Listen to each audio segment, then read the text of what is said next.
আসসালামু আলাইকুম রহমতুল্লাহ। কেমন আছেন সবাই? একেবারে মুহাদ্দিস মাওলানা মুফতি সবচেয়ে লাগাইলেন, এর সাথে আমার সম্পর্ক নেই। এই জন্য উপস্থাপক আগে জেনে নিতে হবে আমি আসলে কত দূর আছি। মাঝখানে পাবনা একদিন লাগাইছে আওলাদের রাসূল, তো আমি কইলাম আমার পূর্বপুরুষ হয়তো হিন্দু থেকেই আসছে, কারণ বাংলাদেশের অধিকাংশ মুসলমান কোথা থেকে আসছে? হিন্দু, বৌদ্ধ, খ্রিস্টান এদিক থেকেই আসছে বেশি। তো এই জন্যে আমার আওলাদের রাসূল লাগাইলে এটা কি হইল? তো এই জন্য ভাইজান বলেছে আবেগের জায়গা থেকে আগামীতে আমরা সচেতন থাকবো। এই পাশে দাঁড়ানো আমার যুবক ভাইয়েরা বসা যায় না শুনে, যেহেতু অল্প সময় আমি খুব অসুস্থ, আজকে হাসপাতাল থেকে এখানে আসছি। আপনারা হয়তো যারা ফেসবুক দেখেছেন, তো এই জন্য এই পাশে দাঁড়ানো ভাইয়েরা একটুখানি এখানে আলাদা করে চট দেওয়া লাগবে না, ওই চটগুলো আছে, একটুখানি বসে যান, আমরা বেশি সময় নেব না। রাত অনেক হয়ে গেছে, যতই যাই বলি না কেন বলে দিই যে দাওয়াত নিলে 10টার মধ্যে স্টেজ দিতে হবে, 12টার মধ্যে শেষ করবো। তো ওই কুমিরের যে খাস কাটার একটা রচনা শুনেছেন না আপনারা? ওই খাস কাটা সব জায়গায়, মানে যাই বলুক তাই বলুক, একেবারে ওই তা 7-17 করতে করতে হয়ে যায়। এছাড়া আমাদের অতিথিরা থাকেন, তো এই জন্য আমার দাঁড়ানো ভাইয়েরা অল্প সময় এখানে বসলে কি কোনো লস আছে? এখানে বসলে কি ক্ষতি আছে? এখানে যারা বসবে আল্লাহ রাব্বুল আলামিন তাদের আমল নামায় সওয়াব তো দিবেনই, সগীরা গুনাহগুলো মাফ করে দিবেন, বলেন সুবহানাল্লাহ। আবার এই মাহফিল প্রতি বছর তো হয় না, প্রতি বছর এই প্রতিদিন তো বা প্রতি মাসে তো হয় না, হয় বছরে একবার করে হয়। আজকে যারা মাহফিলে এসেছেন আগামী বছর আসতে পারবেন, গ্যারান্টি দিয়ে বলতে পারবেন কি? একজনও তো নাই। সুতরাং আমিও গ্যারান্টি দিতে পারি না।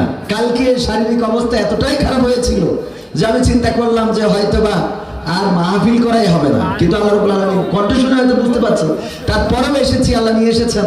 কমিটমেন্ট থাকে, জবান দেওয়া থাকে, যদি না আসতাম তাইলে আমারও মান সম্মান যেত, আবার মাহফিল কমিটিরও মান সম্মান যেত, ঠিক না?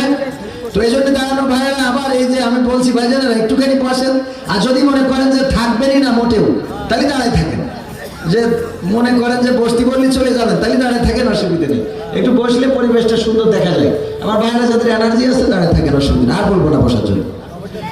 ইন্নাল হামদুলিল্লাহি নাহমাদুহু ওয়া নাস্তাঈনুহু ওয়া নাস্তাগফিরুহু ওয়া নু'মিনু বিহি ওয়া নাতাওয়াক্কালু আলাইহি ওয়া নাউযু বিল্লাহি মিন শুরুরি আনফুসিনা ওয়া মিন সাইয়্যাতি আ'মালিনা মান ইয়াহদিহিল্লাহু ফালা মুদিল্লা লাহু ওয়া মান ইউদ্লিলহু ফালা হাদিয়া লাহু ওয়া নাশহাদু আন লা ইলাহা ইল্লাল্লাহু ওয়া নাশহাদু আন্না সাইয়্যিদানা মুহাম্মাদান আবদুহু ওয়া রাসূলুহু আল্লাযী আরসালাহু বিল হাক্কি বাশীরান ওয়া নাযীরান ওয়া দা'iয়ান ইলাল্লাহি বিইذনিহি ওয়া সিরাজাম মুনীরা ফাকাদ ক্বালা আল্লাহু তাআলা في كلامه المجيد والفرقانه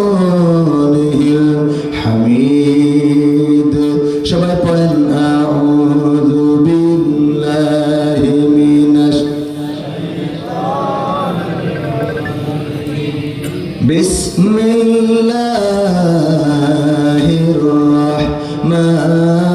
রাহমানির রহিম কাইফা تكفرون بالله وكنتم أمواتا فأحياكم ثم يميتكم ثم يحييكم ثم إليه ترجعون وقال الله تعالى في شأن حبيبي إن الله وملائكته يصلون على النبي يا أيها الذين آمنوا صلوا عليه وسلموا تسليما اللهم صل على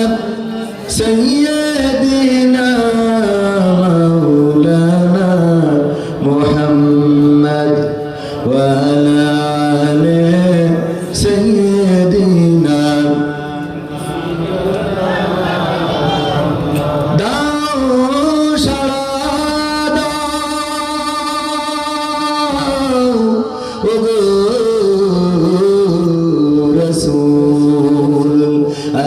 আশিকে কাঁদে যাহারা পরপারের কান্ডারে তুমি মোদের জানের পিয়ারা আল্লাহুম্মা সাল্লি আলা সাইয়্যিদিনা মাওলানা মুহাম্মদ ওয়া আলা আলি সাইয়্যিদিনা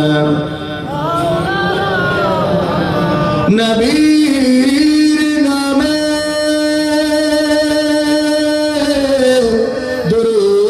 দুরূদ শরীফ পড়িবে যে তার জন্য যে হারাম হবে জাহান্নামের আগুন আল্লাহুম্মা সাল্লি আলা সাইয়্যিদিনা মাওলানা মুহাম্মদ ওয়া আলা আলি সাইয়্যিদিনা রূপের বড়াই করিস না রে রূপ চিরদিন থাকে না রূপের বড়াই করিস না রে রূপ চিরদিন থাকে না নিজের মুখটা দেখা একদিন হইবে রে তোর যন্ত্রণা নিজের মুখটা দেখা একদিন হইবে রে তোর যন্ত্রণা রূপের বড়াই করিস না রে রূপ চিরদিন থাকে না শক্তির বড়াই করিস না রে জোর চিরদিন থাকে না নিজের মুখটা দেখা একদিন হইবে রে তোর যন্ত্রণা নিজের মুখটা দেখা একদিন হইবে রে তোর যন্ত্রণা সময় হইল বড় শিক্ষক সব দিল শিখাইয়া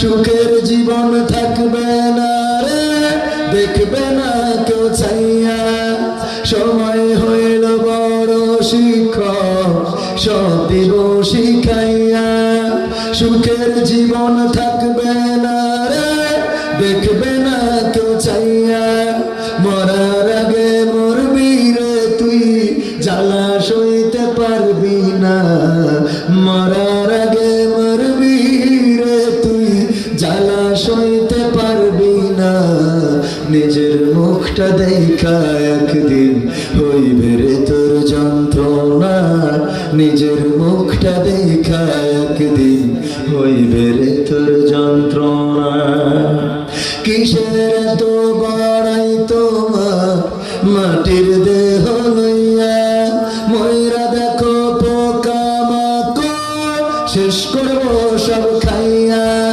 কিসের তো বড়াই তোমার মাটির দেহ লইয়া ময়রা দেখো পোকা মাকড় শেষ করবো সব খাইয়া এই দুনিয়া ছাড়তে হবে অহংকার আর কইরো না এই দুনিয়া ছাড়তে হবে অহংকার আর কইরো না নিজের মুখটা দেখা একদিন হইবে রে তোর যন্ত্রণা নিজের মুখটা দেখা একদিন হইবে রে তোর যন্ত্রণা রূপের বড়াই করিস না রে রূপ চিরদিন থাকে না রূপের বড়াই করিস না রে রূপ চিরদিন থাকে না নিজের মুখটা দেখা একদিন হইবে রে তোর যন্ত্রণা নিজের মুখটা দেখা একদিন হইবে রে তোর যন্ত্রণা নিজের মুখটা দেখা একদিন হইবে রে তোর যন্ত্রণা আরেকটু জোরে বলা যাবে না যে কথাগুলো বললাম কোথাও কি কোনো ভুল আছে যদি বেঁচে থাকেন একদিন বৃদ্ধ হবেন না মা বোনেরা যারা পর্দার অন্তরালে তারা বৃদ্ধা হয়ে যাবেন যেই চেহারার এখন সৌন্দর্য আছে, যে সৌন্দর্য দেখে লাইলাতুল ভ্যালেন্টাইন্স ডের জন্য পাগল হয় আমার যুবকেরা। এই চেহারা চিরদিন থাকবে নাকি? না থাকবে না। আমার যুবকদের যে চুলের কাটিং সুন্দর, যে কালো চুল ফ্যাশন দিয়ে, কেউ আবার বাঁকা চুল সোজা করে, কেউ সোজা চুল বাঁকা করে, আছে না নাই? একদিন এই চুলটাও থাকবে না, টাকলা মুরাদের মতো হয়ে যাবে। কথা বলেন, চুলগুলো সব পড়ে যাবে, কালো চোখটা ঘোলা হয়ে যাবে, সুন্দর চেহারাটা নষ্ট হয়ে যাবে, দাঁতের গালের ভিতরের দাঁতগুলো পড়ে যাবে, কথা বলবেন কথাটাও কেউ বুঝবে না, কাশি দিবেন এতটাই বিকট কাশি যে বাড়ি সন্তান কিংবা পুত্রবধূ বলবে যে বাড়ির ত্যাগে বেরো।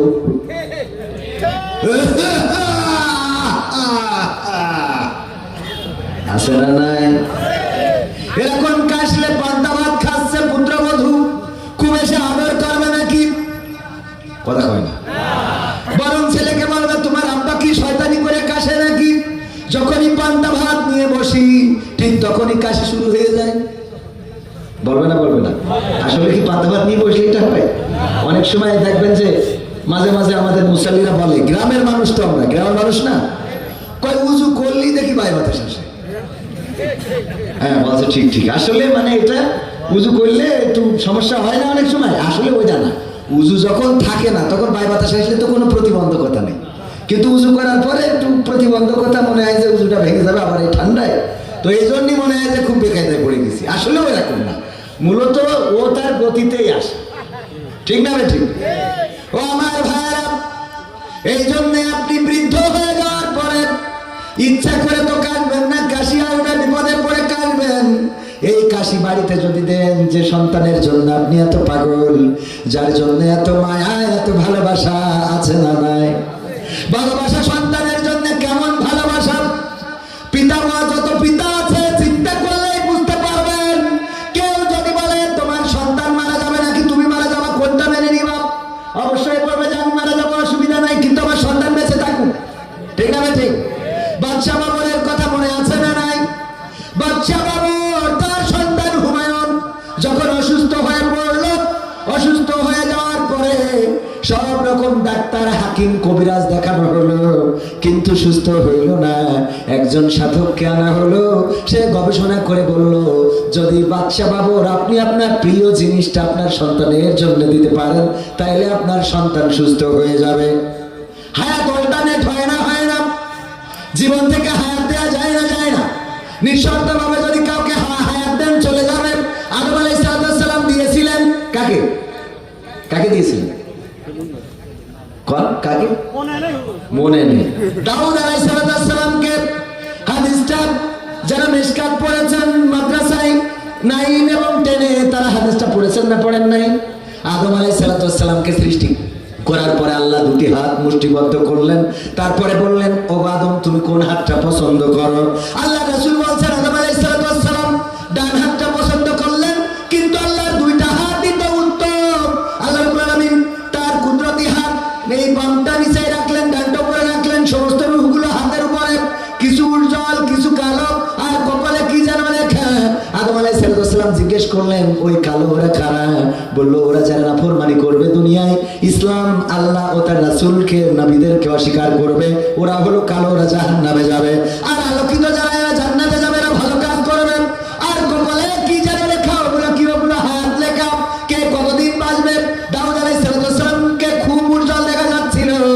আল্লাহর নবী আদম আলাইহিস সালাম বললেন আল্লাহ এই রূহটাকে? বললো ও তোমার সন্তান নাম দাউদ, সে এক সময় নবী হয়ে পৃথিবীতে যাবে।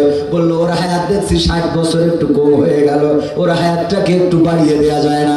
বললো ঠিক আছে বাড়িয়ে দেবো। কত দেবো? আল্লাহ 100 করে দাও। কত? 40 বছর বেশি দিলেন। যখন মালাকুল মাউত আসলেন আদম আলাইহিস সালামের জান কবজ করার জন্য, বললেন আমার হায়াত তো 1000 বছর, এখনো 40 বছর বাকি আছে। আল্লাহ রাসূল বললেন আমাদের পিতা ওই দিন ভুলে গিয়েছিলেন যে 40 বছর হায়াত দিয়েছেন, এই কারণে তার সন্তানেরা অনেক কথা বলে ভুলে যায়। হাদিসটা পড়েছেন না? যারা মাদ্রাসায় পড়েছেন তারা তো পড়তে গেল, পড়েছেন না? হ্যাঁ, আমি যদি আবার ভুল বলি, আমি তো ছোট মানুষ, অনেক সময় আমার কথার মধ্যে ভুল ভ্রান্তিও থাকতে পারে, কারণ এত বড় আলেম তো আমি হই না। এই জন্য আমার নিয়ে সমালোচনা আছে না নাই? আমার নিয়ে সমালোচনা, কঠিন সমালোচনা। এমন এমন মানুষ সমালোচনা করে উনাকে কেন তাফসিরের স্টেজে নিয়ে আসা হলো, তাফসিরের ময়দান নাকি আমরা নষ্ট করি, অথচ তারা আল্লামা সাইদির কপি, মিজানুর রহমান আহাজারির কপি, আজহারির কপি, কপিউর রহমান আহাজারি আছে না নাই? আমি বলি এরা কি সুন্নাত মানে নাকি আজহারি ভাইয়ের রাসূলের সুন্নাত মানে না আজহারি ভাইয়ের সুন্নাত মানে আল্লাহ সেই ভালো জানে। অনেক বক্তা আছে বাড়ি রংপুর, রংপুরের ভাষায় কথা না বলে কুষ্টিয়ার আমির হামজা ভাইয়ের ভাষায় কথা বলে। এটা কি ভালো কাজ? আমি যশোরের মানুষ, আমি যদি এখন বরিশালের ভাষায় কথা বলি আপনাদের কাছে খারাপ লাগবে কিনা? তো আমরা এই কাজগুলো এদেরকে আমি বলেছি আজকে যদি কোরআনের আইন কায়েম থাকতো তাহলে এই জাতীয় কপি মার্কাদের হাতের কবজিতে কেটে দেওয়া হতো।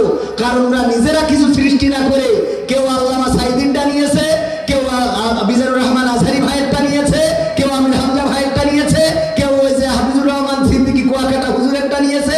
এরা নিজেরা নিজেদের একটা ব্র্যান্ড বানাইছে, ওইগুলো কপি করে চালাই দেয়, বলেন ঠিক না বেটি? এদের হাত কেটে দেওয়া হতো যে তুমি আরেকজনের সত্য তুমি কেন নিয়ে নিয়েছো। আবার আমাদের বলে আমরা নাকি কিয়ামতের আলামত, আমরা ওয়াজের স্টেজে উঠা নাকি কিয়ামতের আলামত। আল্লাহ বলছেন ওয়ামান আহসানু কওলাম মিম্মান দাআ ইলাল্লাহ ওয়া আমিলা সলিহা ওয়া ক্বালা ইন্নানি মিনাল মুসলিমিন। তার কথার চেয়ে আর ভালো কথা কারো হতে পারে না, যে নিজে ভালো কাজ করে এবং অপরকে ভালো কাজের জন্য আহ্বান করে আর মুখে ঘোষণা করে আমি একজন মুসলমান। সুতরাং আল্লাহ আমাকে তাগিদ করেছেন ভালো কাজ করার জন্য, ভালো কাজের আদেশ করার জন্য। আপনি আমার এই কাজ বন্ধ করার কে? বরং আপনারা যে কপি করে খাচ্ছেন, এই কপি করে খান, এইগুলো করে আপনারা যা শুরু করেছেন, বাংলাদেশের মানুষ আর কদিন পরে আপনাদের চোর ভাবতে শুরু করবে, ঠিক না বেঠে? নিজেদের মতো নিজেরা কিছু সৃষ্টি না করে সাইদির মতো চশমা, সাইদির মতো দাড়ি, সাইদির মতো টুপি, কিভাবে কথা বলেছে একেবারে শাইর। দস্তু দস্ত হয় দরিয়া ভি না ছোড়ে হামনে, কথা হয় না? একেবারে সব কপি মেরে চালাই দিচ্ছাও। আবার আমার ব্যাপারে কথা বলো আমি নাকি কিয়ামতের আলামত। আমি গতকালকেও বলেছি আমি যদি কিয়ামতের আলামত হই আপনাদের জন্য সেটা করলাম। কেন করলাম বুঝাই দেব। ধরে নেন যারা ম্যাট্রিক পরীক্ষা দিবেন, যে খুব ভালো লেখাপড়া করেছে, 9 এবং 10 খুব ভালো করে পড়েছে, পরীক্ষা যদি 1 মাস আগায় আসে টেনশন আছে? যে ভালো করে পড়েছে তার টেনশন আছে। কিন্তু যদি এই পরীক্ষাটা 1 বছর পিছায় যায় তাহলে টেনশন আছে না নাই? কারণ পরীক্ষা যত তাড়াতাড়ি হয়ে যায় ততই তো ভালো। তো আমরা স্টেজে উঠলে যদি কিয়ামত আগায় আসে তা আপনারা তো আল্লাহওয়ালা, আপনারা তো তাড়াতাড়ি জান্নাত পাবেন, ঠিক না ঠিক? সুতরাং কিয়ামত যদি 2 মাস আগায় নিয়ে আসি আমরা, তাহলে আপনাদের জন্য তো ভালো। 2 মাস আগায় গেল তাড়াতাড়ি বেরোতে পারবেন, কিয়ামত না হওয়া পর্যন্ত তো কেউ বেরোতে পারবে না। তাহলে আপনাদের অসুবিধাটা কই যাবে? কথা কয় না, ঠিক না বেঠে? আপনাদের এত অসুবিধা কেন হয় আমি বুঝি কেন হয়। কপি করে চালান, জনগণ এখন কপিগুলো বেশি খাইতে চায় না, আসে আবেগ নিয়ে আমার চলে যায়। আর আমি যেখানে যাই আমার যুবকেরা বুঝতে পেরেছে আমি তাদের ফেরানোর জন্য যা করি এটা অন্তত বাংলাদেশে এটা মডেল হয়ে থাকবে, আমি থাকি আর না থাকি, ঠিক না বেঠে?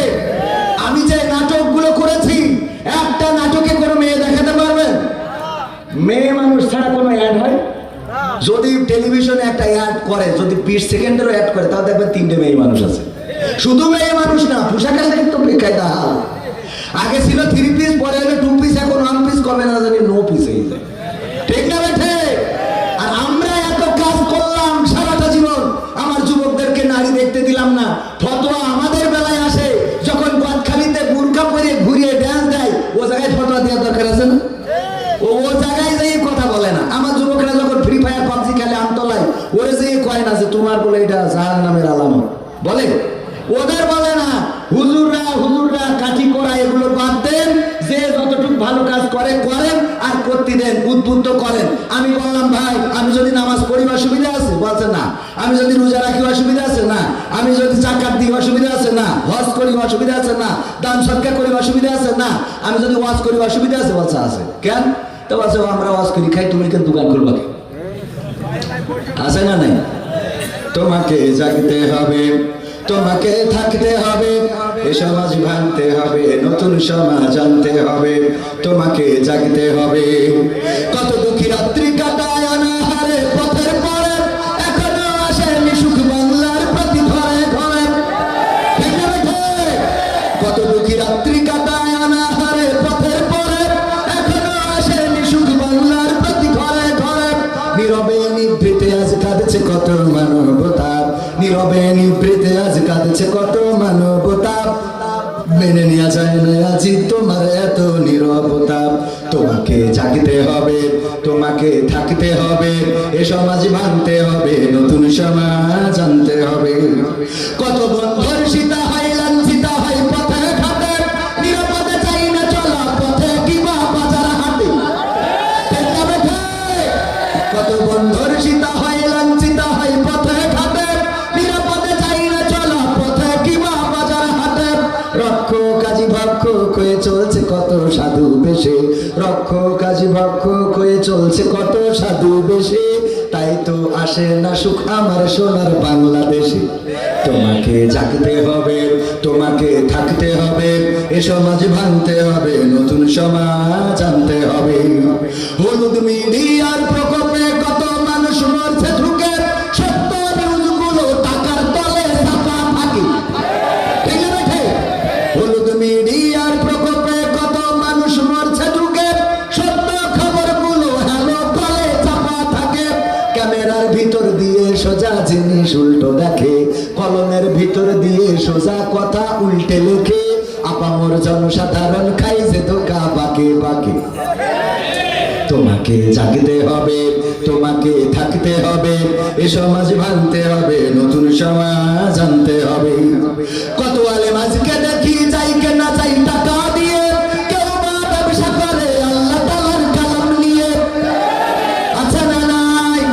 কত আলেম আজকে দেখি যাই কেনা চাই টাকা দিয়ে, কেউ বা ব্যবসা করে আল্লাহ তাআলার কালাম নিয়ে। তাই তো হকের কথা যায় না শোনা ওদের মুখে, তাই তো হকের কথা যায় না শোনা তাদের মুখে। উপরে কোরআন প্রেমী বিরোধিতা পিছন দিকে, কথা কয় না। তোমাকে জাগতে হবে, তোমাকে থাকতে হবে, এ সমাজ ভাঙতে হবে, নতুন সমাজ আনতে হবে। নাস্তিকেরা দিচ্ছে গালি আল্লাহ ও তার রাসূল নিয়ে, আমরা তাই সেরেছি মুখে মুখে ফতোয়া দিয়ে। নাস্তিকেরা দিচ্ছে গালি আল্লাহ ও তার রাসূল নিয়ে, আমরা তাই সেরেছি মুখে মুখে ফতোয়া দিয়ে। ওরা নাকি কথা বলে বাক স্বাধীনতার বলে, তারা নাকি কথা বলে বাক স্বাধীনতার বলে। হক কথা বলতে গেলে মাঝে মাঝে থাকবো জেলে। তোমাকে জাগতে হবে, তোমাকে থাকতে হবে, এ সমাজ ভাঙতে হবে, নতুন সমাজ আনতে হবে। ইন্ডিয়ান চ্যানেলের জ্বালাই অশান্তি আজ ঘরে ঘরে, ইসলামী চ্যানেলগুলো বাছাই করে বন্ধ করে। ঠিক না বেঠে? ইন্ডিয়ান চ্যানেলের জ্বালাই অশান্তি আজ ঘরে ঘরে, ইসলামী চ্যানেলগুলো বাছাই করে বন্ধ করে। সিরিয়াল দেখে দেখে হচ্ছে কত বিপদগামী, সিরিয়াল দেখে দেখে হচ্ছে কত বিপদগামী। পরকীয়া প্রেমের টানে কত নারী ছাড়ছে স্বামী। তোমাকে জাগতে হবে, তোমাকে থাকতে হবে, এ সমাজ ভাঙতে হবে, নতুন সমাজ আনতে হবে। যত সব ভণ্ড পীরে দিচ্ছে ধোকা অবিরত, আল্লাহ রাসূল ভুলে তাদের কাছে হচ্ছে নত। যত সব ভণ্ড পীরে দিচ্ছে ধোকা অবিরত, আল্লাহ রাসূল ভুলে তাদের কাছে হচ্ছে নত।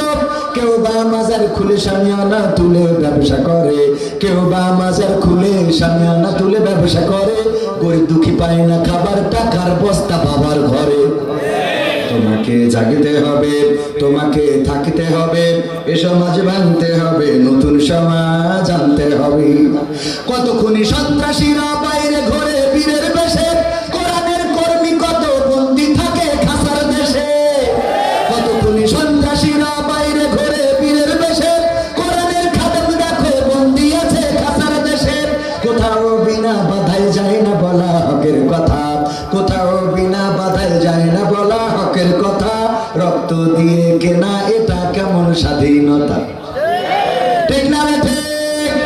আমরা রক্ত দিয়ে যেই দেশ কিনেছিলাম,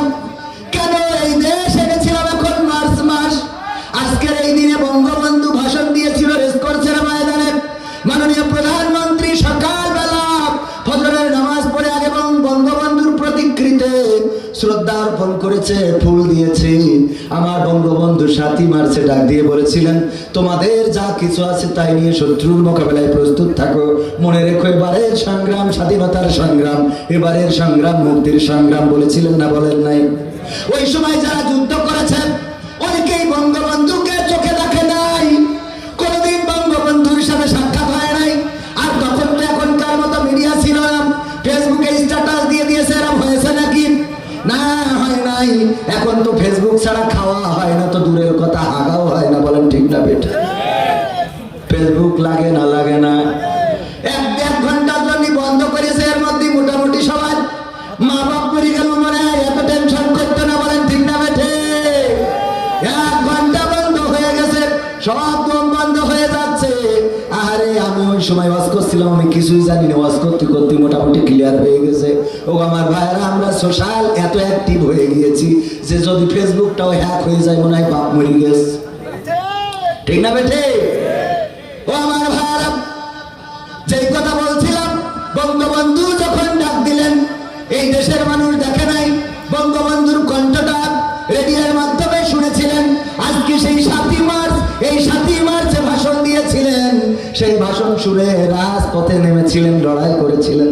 9টি মাস সংগ্রাম করে রক্ত ছড়িয়ে শহীদ হয়ে ইজ্জত হারিয়ে একটি লাল সবুজের পতাকা এনেছিলেন। বলেন ঠিক না বেঠিক? লাল সবুজের পতাকা কেন আনা লাগলো? কারণ আমাদের কথা বলার শক্তি ছিল না, আমাদেরকে শোষণ করত, আমাদেরকে শাসন করত, আমাদেরকে নির্যাতন করত, আমাদেরকে নির্বিচারে হত্যা করত, আমাদেরকে গুম করত। আমাদের কথা বলার অধিকার ছিল না, আমাদের কোনো নিজস্ব স্বাধীনতা ছিল না। এই জন্য স্বাধীনতা আনা হয়েছিল না? হয় নাই? কিন্তু স্বাধীনতার 52-53 বছর হয়ে গেল, এখনো হক কথা বলার মতো পরিবেশ পাওয়া যায় না। বলেন ঠিক না বেঠি?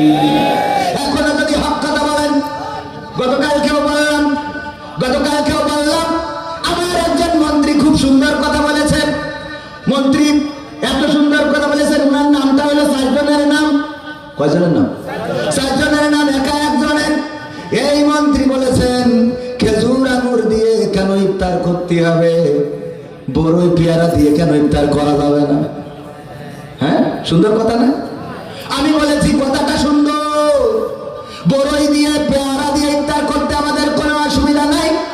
আপনারা যেই দেশ ডিজিটাল পার করে স্মার্টে ঢুকে গেছে, আমাদের টানেল হয়েছে, আমাদের ফ্লাইওভার হয়েছে, আমাদের এক্সপ্রেসওয়ে হয়েছে, আমাদের এয়ারপোর্ট এখন আরো একটা সুন্দর এয়ারপোর্ট হয়েছে, বিশ্বের সাথে তাল মিলিয়ে বাংলাদেশ এগিয়ে যাচ্ছে। এই দেশে বিভিন্ন জায়গায় লেখা থাকে ভিক্ষুক মুক্ত সাতক্ষীরা, আছে না নাই? এত কিছু লেখা থাকার পরেও, এত উন্নয়নের পরেও কেন খেজুর কিনা যাবে না? এত অভাব আমাদের করতে লেগেছে। কথা হয়? তাহলে কি সরকারের উন্নয়ন থাকলো? কথা হয় না? সরকারের উন্নয়ন শেষ করে ফেললো না? একজন আপনাদের এলাকার বক্তা মাহমুদুল হাসান জিহাদি, নাম মনে আছে অনেকের? সেদিন কি মারা গেছে আগরদাড়ির মাহমুদুল হাসান জিহাদি সাহেব আমার আব্বার সময়ের বক্তা একসাথে ওয়াজ করে বেড়াতেন। উনি বললেন একদিন ওয়াজ করে যাচ্ছেন, যাওয়ার পরে দেখেন যে মোড়ের মাথায় একজন পায়খানা করতেছে, ওর লজ্জা দেওয়ার জন্য একটু হ্যান্ডেলটা ঘুরাই ধরেছে, যাতে ও লজ্জা পেয়ে আর কোনোদিন রাস্তায় এই কাজ না করে। ওই এতটাই লজ্জা পেয়েছে যে লুঙ্গি তুলে মুখ ঢেকে চুপ করে বসে দিয়েছে। একই লজ্জা থাকলে ওর, মানে এটা সত্যি ঘটনা আর কি, মাহমুদুল হাসান জিহাদি ভাই বলিত। ও আমার ভাইরা, লজ্জা এত পাওয়া পেয়েছে, লুঙ্গি তুলে নিচে যা হয় হোক। তো এই ব্যক্তি যে কথাটা বলেছে, সেই কথা বলে সরকারের উন্নয়নটা ম্লান করে দিয়েছে। ঠিক আছে? যে এই দেশে এত উন্নয়ন, যাই বলি তাতে উন্নয়ন আছে না নাই? এত স্মার্ট বাংলাদেশ আমরা গড়ে ফেললাম, আর সেই স্মার্ট বাংলাদেশে কেন বড়ই পেয়ারা দিয়ে ইফতার করতে হবে? খেজুর কিনার টাকা কি আমাদের নেই? আছে না নাই? এইবার আর একটা কথা বলি, যারা আমাদেরকে বলে খেজুর দিয়ে পেয়ারা দিয়ে ইফতারি করেন, ওরা ওদের ছেলেকে পড়ায় আমেরিকায়, আর মেয়েকে পড়ায় লন্ডনে, আর বাড়ি বানায় কানাডা বেগম পাড়ায়, আর টাকা রাখে সুইস ব্যাংকে সুইজারল্যান্ডে, আর চিকিৎসা হওয়ার জন্য যায় সিঙ্গাপুরে। কথা কয় না? এই ঠিক বলছি না ভুল বলছি? যত নেতা আছে ছেলেগুলো লন্ডনে অথবা আমেরিকায়, কানাডায়, ইটালি, আছে না নাই? আর বাড়ি আছে বেগম পাড়ায়, কানাডা যদি একটু সর্দিও লাগে বাংলাদেশের হাসপাতালকে বিশ্বাস করে না। আমার সরকার এত সুন্দর সুন্দর হাসপাতাল বানাইছে, তাও একটুখানি ব্যথা হলে পরে চলে যায় সিঙ্গাপুর। ঠিক না বেঠে? তোমরা চিকিৎসা হতে যাবা সিঙ্গাপুরে, আর বেড়াতে যাওয়া থাইল্যান্ডে, আর টাকা রাখবা সুইজারল্যান্ডে, আর ছেলে পড়াবা ইংল্যান্ডে, আর মেয়ে রাখবা আমেরিকায়, আর বউ রাখবা কানাডায়, আর আমাকে বাবা বড় আর মেয়েরা খাও। কথা কয় না? এত গরিব তো আমরা না। একজন সাইনবোর্ডের নিচে লেখা রয়েছে ভিক্ষুক মুক্ত অঞ্চল, ওর নিচেই দাঁড়ায় একজন ভিক্ষা করছে। বললাম বাবাজি আপনি কি কাজটা করতেছেন? করছে কেন কি? বললাম এখানে তো লেখা ভিক্ষুক মুক্ত অঞ্চল, আর এর নিচেই দাঁড়ায় আপনি ভিক্ষা করতেছেন। বলছে বাবু আমি তো লেখাপড়া জানি না, তাহলে ওই লেখা নিয়েছে কেন? বললাম হ্যাঁ গো ওই লেখা। বলছে লেখা রয়েছে কি বললে বাবা? বললাম ভিক্ষুক মুক্ত অঞ্চল। বলছে তাহলে ঠিক আছে। ঠিক আছে কি করে? তুমি থাল নিয়ে দাঁড়ায় তো। ঠিক আছে মানে থাল বোঝেন তো, প্লেট, ভিক্ষার ঝুলি, ভিক্ষার ডালা নিয়ে দাঁড়িয়ে তুমি বলো ঠিক আছে ভিক্ষুক মুক্ত অঞ্চল লিখাও, সেখানে দাঁড়িয়ে ভিক্ষা করতে যাও। বলছে না ভাই লিখাও ঠিক আছে, আমার ঠিক আছে। কেন? বলছে আমি তো ভিক্ষা করছি না। কি করে? বলছে আমি সাহায্য নিচ্ছি। কি নিচ্ছে? সাহায্য নিচ্ছে। বলছে এখন আর ভিক্ষা করিনি, কারণ আমরা এখন অনেক উন্নয়ন হয়েছে। উন্নয়ন হয়েছে না বলেন? এখন ভিক্ষে কেউ নাই না। 5 টাকার নোট এখন চলে। ফকিরদের 5 টাকার কয়েল দেবেন, দেখবেন চেয়ারের দিক তাকানো যাবে না। ঢাকা শহরে জ্যামের মধ্যে দাঁড়িয়ে আছে একটা মেয়ে, এসে গাড়িটার গ্লাস টিলাস মুছে দিলে খুব সুন্দর করে, যারা ঢাকায় যান তারা খেয়াল করে দেখবেন, মুছতেছেন। মুছার পরে চারিদিক মুছে তারপরে আসলো। আমি আমার ক্যামেরাম্যানের বললাম 10টা টাকা দাও। ওরে 10 টাকা দিয়ে কই মামা 10 টাকায় কি হয়? বলছে মামা 10 টাকায় কি হয়? আমি বললাম এটা না, আরো 5 জায়গায় গেলে তো 50 হবে, 10 জায়গায় গেলে 100 হবে, সুতরাং এত তো সমস্যার কিছু নাই। বলছে মামা দেন, আর অন্তত 10টা টাকা দেন। দিলাম না বলে বলছে তুই অ্যাক্সিডেন্ট করে জানিস সেটা পড়ি মরি থাকবে। কত বড় দুয়া চিন্তা করতে পারে। আমি বললাম তোকে দোয়া তো কবুল হবে না, কবুল যদি হয়তো তাহলে ভিক্ষা করে খেয়ে বেড়াতিস নে। কথা কয় না? যদি অনেকে আছে বলে যে লটারি কাটেন, এই লটারি আছে না নাই? বিদেশে কিন্তু এই সমস্যাটা বেশি। লটারি কাটে, পীর সাহেবের কাছে যাই নাম্বার নিয়ে আসে, অনেক কবিরাজের কাছে যায় একটা নাম্বার নিয়ে আসে, এই নাম্বার নাকি কাটলে বেঁধে যাবে, লাখ লাখ টাকার মালিক হয়ে যাবে। ওই লাখ লাখ টাকা যদি ওই লটারিতে বাধ্য, তাহলে ওর কাছে 2000 টাকা নিয়ে নাম্বার দেয় কেন? ওই নাম্বারটা তো ও কাটলেও পারে। কথা কয় না? ও কাটলে তো ডাইরেক্ট বেঁধে যাবে। অনেকে আছে প্রেম কয় প্রেমে ব্যর্থ, দেখবেন সাইনবোর্ড লেখা আছে না নাই, পোস্টারে লেখা প্রেমে ব্যর্থ। আসেন আমরা এমন তাবিজ দিই যে প্রেমে সাকসেস, অথচ বাড়িতেই দেখবেন ওরই বউ নেই। এই ঠিক না বেঠে? আমার ভাইরা আর অল্প সময় কি থাকা যাবে না? থাকা যাবে? তুই একজনের মনে আছে কষ্ট হয়ে যাচ্ছে না? ওই যে আর কিছু তো শয়তান থাকবে, শয়তান কিছু থাকবে না? সবাই থাকতে পারবে। কোরআনের মাহফিলে আল্লাহ সবাইকে রাখবেন। তাই যদি রাখতো আবু জাহেল মক্কার সন্নিকটে, কাবার সন্নিকটে বাড়ি কার? আবু জাহেলের বাড়িটা আগে, তারপরে আবু বকর, ওমর, ওসমান ওদের বাড়ি আরো দূরে দূরে। কিন্তু আবু জাহেলকে আল্লাহ কবুল করে নাই, অথচ আফ্রিকার কৃতদাস বেলালকে আল্লাহ রাব্বুল আলামিন এতটাই কবুল করেছেন। আল্লাহর নবী মেরাজে গেলেন, যাওয়ার পরে বেলালকে এসে বললেন ওগো বেলাল কি আমার ইবাদত তুমি করো? বলল কেন আল্লাহ রাসূল? বলল আমি যখন সিদরাতুল মুনতাহায় পৌঁছে গেলাম, আমার জিবরাইল বলল আমার তো আর অনুমতি নাই যাওয়ার। ওগো আল্লাহর রাসূল এখানে আপনি বসে থাকেন, এবার আল্লাহ আপনার সাথে দেখা করবেন। আমি যখন ওখানে একা বসেছিলাম, আমার একটু মনের মধ্যে ভয় ভয় অনুভূত হচ্ছিল। সেই সময় আমি তোমার পায়ের আওয়াজ শুনতে পেয়েছি। আল্লাহু আকবার। আরশে আজিমের আওয়াজ শুনেছেন কার? বেলাল রাদিয়াল্লাহু তাআলা আনহুর আওয়াজ শুনেছেন। আল্লাহ এতটাই প্রিয় করেছেন, আল্লাহ এতটাই উপরে উঠিয়ে দিয়েছেন। এই বেলালকে বললেন ওগো বেলাল, আল্লাহ রাসূল বললেন কি এমন ইবাদত করো সেই ইবাদতের কারণে আমি আরশে আজিমেও তোমার পায়ের আওয়াজ শুনতে পেয়েছি। বেলাল রাদিয়াল্লাহু তাআলা আনহু বললেন ও আল্লাহর রাসূল আমি তো তেমন কোনো বাড়তি ইবাদত করি না, তবে একটা বিষয়, আমি আল্লাহ রাসূল যখন উযু চলে যায় আমি সাথে সাথে আবার উযু করে পবিত্র থাকার চেষ্টা করি। সুবহানাল্লাহ। উযু চলে যায় আমি পবিত্র থাকার চেষ্টা করি। আল্লাহ রাসূল বললেন এটাই হয়তো আল্লাহর কাছে প্রিয় হয়েছে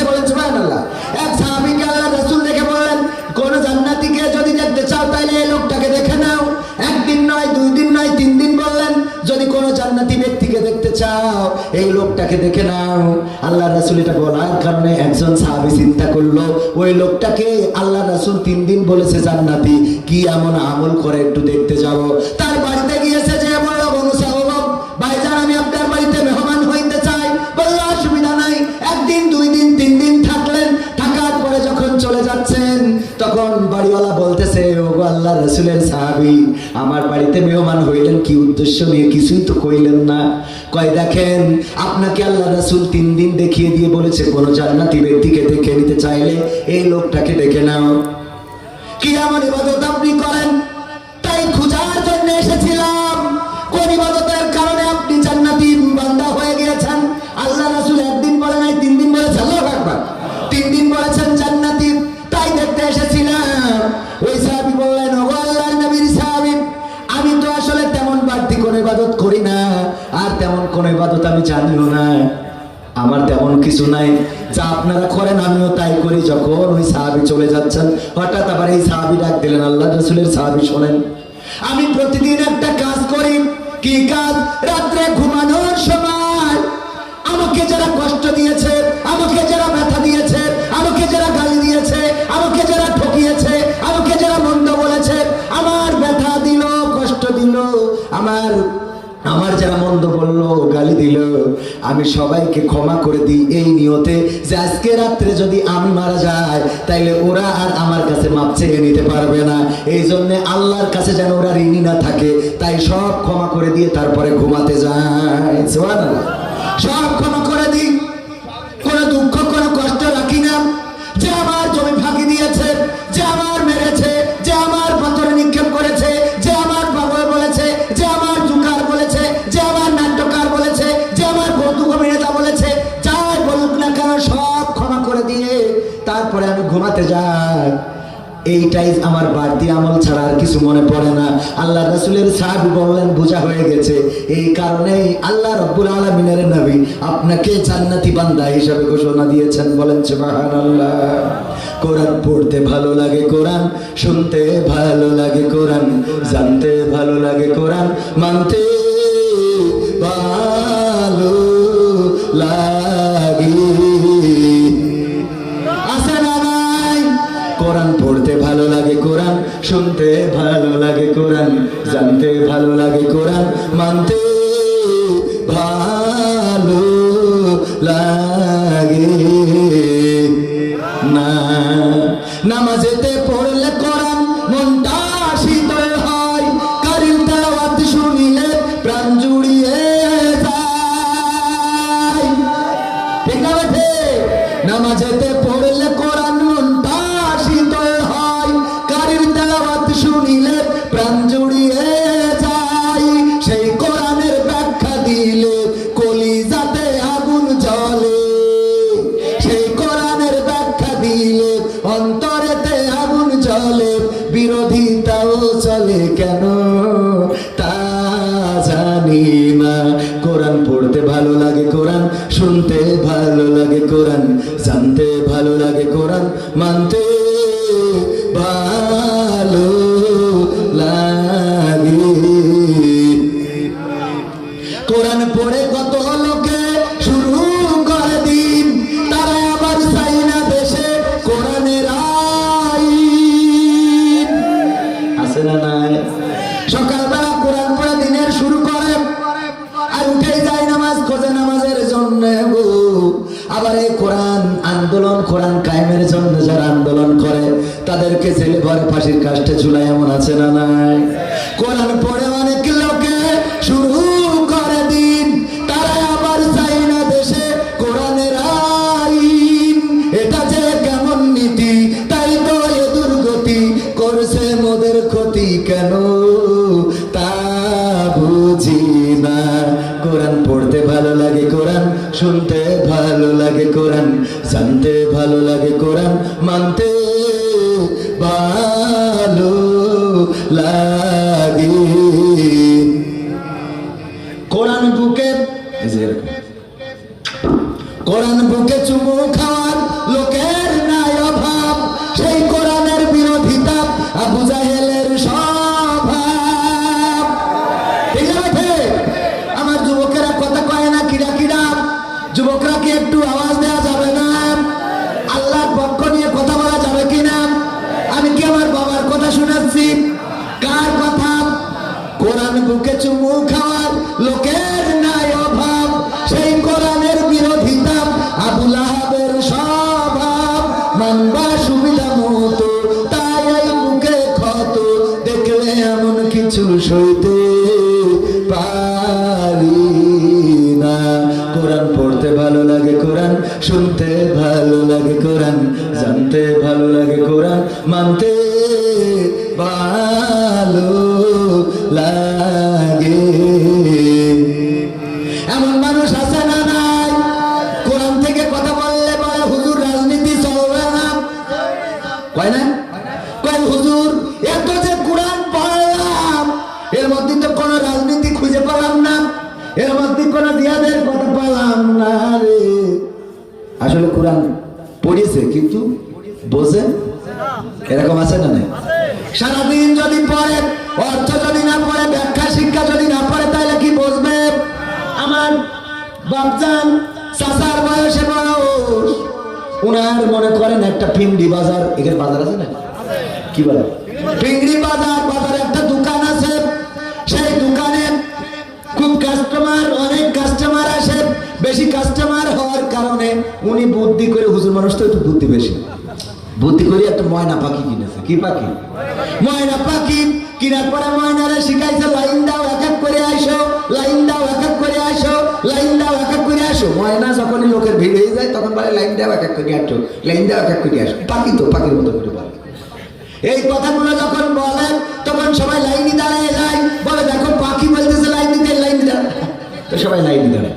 এখন ওনার দোকানটা মুদিখানার, গত বছর সিমাই যা আনিল সেই সিমাই থেকে গেছে, কিন্তু ডেট এক্সপায়ার হয়ে গেছে। এই বছর পয়লা রোজার দিন ওই সিমাই আবার বিক্রি করেছে। কোনো এক মসজিদে ওই ইফতারি দিয়েছে, দেওয়ার পরে ওই খাওয়ার পরে ডাইরেক্ট লাইন হয়ে গেছে, টয়লেটে আসা আর যাওয়া। এই দেখা এই যখন ঘটেছে, পরের দিন সবাই ক্ষিপ্ত গিয়েছে আমার চাচা জানের মারার জন্য। সবাই জড়ো হয়ে মারধর শুরু করে দিয়েছে। পাখি দেখছে ভিড় যেহেতু হয়ে গেছে, পাখি বলছে লাইন দাও, এক এক করে এসো, লাইন দাও, এক এক করে এসো, লাইন দাও। আচ্ছা যদি এই লাইন দিয়ে এক এক করে আসে, এমনি তো যদি ভিড়ের মধ্যে তাও কেউ ঠেকায় আর কেউ মারে, তাই না? আর যদি লাইন দিয়ে এক এক করে, যে যারা মারবে তারা লাইন দিয়ে এক এক করে যদি আসে, তাহলে উনার ফিন্ডি বাজাতে ভ্যানে করে সাথে কাপড়ের কাপড় আনা লাগবে না? ঠিক না ভাই? ঠিক। তাহলে কি পাখি বুঝেছে আসলে কি বলছে? পাখি বোঝে নাই, এই জন্য ও তো শিখেছে লাইন দেওয়া এক করে দিয়েছে।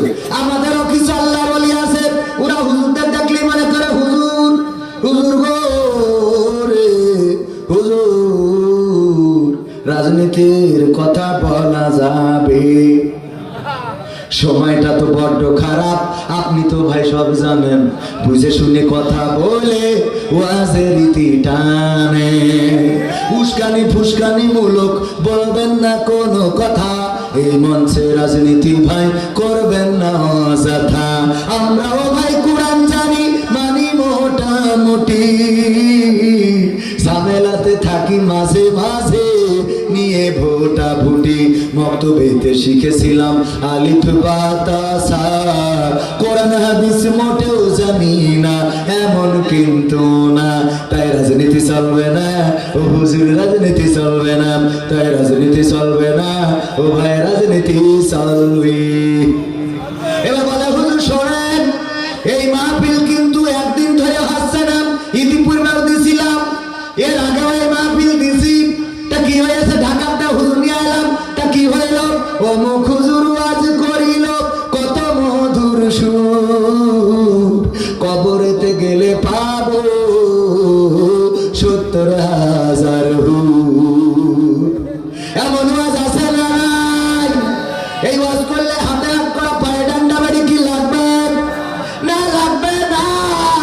যদি কেউ বঙ্গভবনের সামনে অথবা সংসদের সামনে অথবা জেলা পরিষদের সামনে, উপজেলা পরিষদের সামনে, ইউনিয়ন পরিষদের সামনে কেউ যদি দাঁড়ায় আর বলে লা ইলাহা ইল্লাল্লাহ, বাবা দুটো ভিক্ষে দাও, বলেন চেয়ারম্যান, মেম্বার, এমপি, মন্ত্রী যারা আছে ভিক্ষা দেবে না? দেবে না? কথা কয় না? এই দেবে না? দেবে না? দেবে। এই যে বাবা দুটো ভিক্ষা দাও, লা ইলাহা ইল্লাল্লাহ, বাবা দুটো ভিক্ষে দাও, লা ইলাহা ইল্লাল্লাহ, মা দুটো ভিক্ষে দাও গো।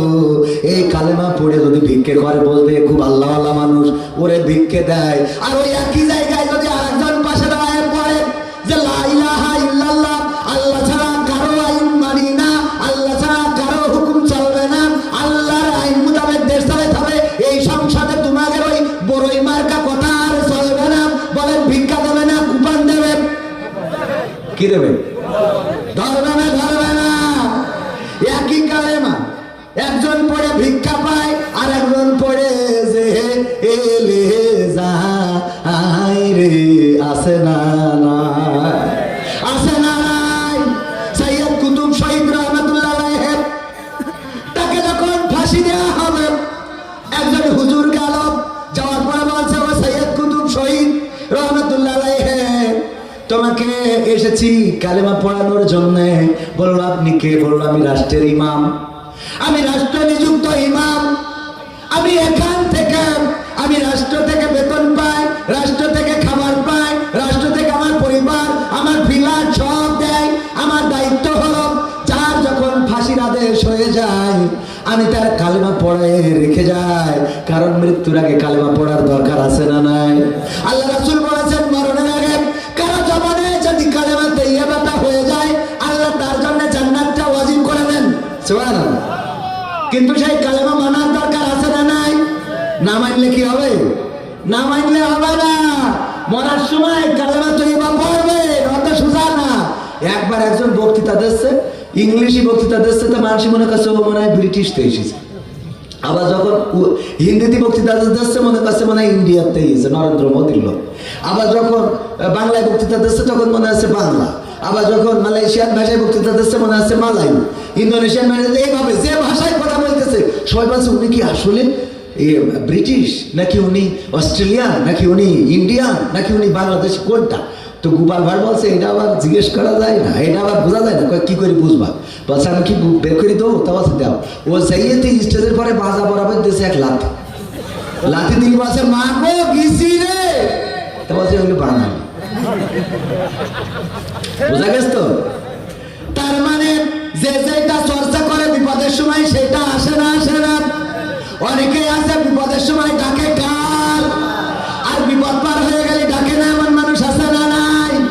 অনেকেই দেখবেন যে রিপোর্ট দিয়েছে, ডাক্তারের কাছে গেল, রিপোর্টে এসেছে, ডাক্তার বললো মনে হচ্ছে যে তুমি ক্যান্সারের দিকে আগাচ্ছাও গো। এই কথা বলার পরে আর মসজিদে বেরোয় না। ইমাম সাহেব সিদ্ধান্তে উঠে আর এক রাকাত শেষ করে ফেলে, কিন্তু ও সিদ্ধান্তে ওঠে না। এই সত্যি বলছি না মিথ্যা বলছি? ও আমার ভাই, সত্যি মানে কি? একজনই যে আম গাছ দেখছেন না, আম গাছে উঠেছে আম পাড়ার জন্য, যখন আম পাড়তি মগ ডালে উঠেছে হঠাৎ করে আকাশ মেঘলা, ঝড় শুরু হয়ে গেছে। বলছে আল্লাহ তুমি ঝড় দেওয়ার টাইম পেলে না, আমি যেই মগ ডালে সেই তোমার ঝড় দেওয়া লাগলো। আল্লাহ যদি ভালোভাবে নামতে পারি তাহলে আমি এই যে মসজিদ, কি মসজিদ, দক্ষিণ ফিংড়ি আল আরাফা জামে মসজিদে 2টা গরু দান করবো। এই বলে আস্তে করে যাই একটু নিচের দিকে এসে একটু মোটা ডাল পেয়েছে, বলছে আল্লাহ, আবেগে বলে ফেলেছি 2টা গরু কনতে দেবো, আমি তো গরিব মানুষ, তোমার তো অভাব নেই, আমি গরু নাই না হয় 2টো না দিলাম, 2টো ছাগল দেবো, মানে তুমি এতে মানি না আল্লাহ, আমি নিচে যদি ভালোভাবে নামতে পারি তাহলে 2টো ছাগল দেবো মসজিদে। এরপরে আর একটু নিচে এসেছে আর একটু মোটা ডাল, বলছে আল্লাহ ছাগল যে দেবো, ও ছাগল তো আমার বই নিয়েছে শ্বশুর বাড়িতে, ও দিল্লি তো আমার বাড়ি উঠতে দেবে না, তোমার তো কোনো অভাব নেই আল্লাহ, ছাগল 2টো দিলাম না, তোমার আমি 2টো মোরগ দেবো না, এতে তুমি মেনে নাও। এবার যে নিচে জাম গাছ ঝাপ গাছে মাটিতে দিয়ে বলছে আল্লাহ কোনোদিন গাছে আর উঠবো না, কিছু দেবো না। আছে না না? প্রমাণ নেন। করোনাকালীন সময়ে মসজিদে লোক বেশি হয়েছে না কম? এত বেশি সরকার বললো কেউ যেন মসজিদে আসবি রে, 10 জনের বেশি লোক নামাজ পড়বি রে, একদল কয় যে আমরা চোখে দিচ্ছি তোমরা আগে পড়ো, পরের বার আমরা পড়বা রে। ওরে বাবা, ইমানের জোর কি? এই ঠিক না বেটি? এই রাজ্যে করোনাও চলে গেল আর সরকার মসজিদ খুলে দিলে, ও বললো আমিও চলে গেলাম রে।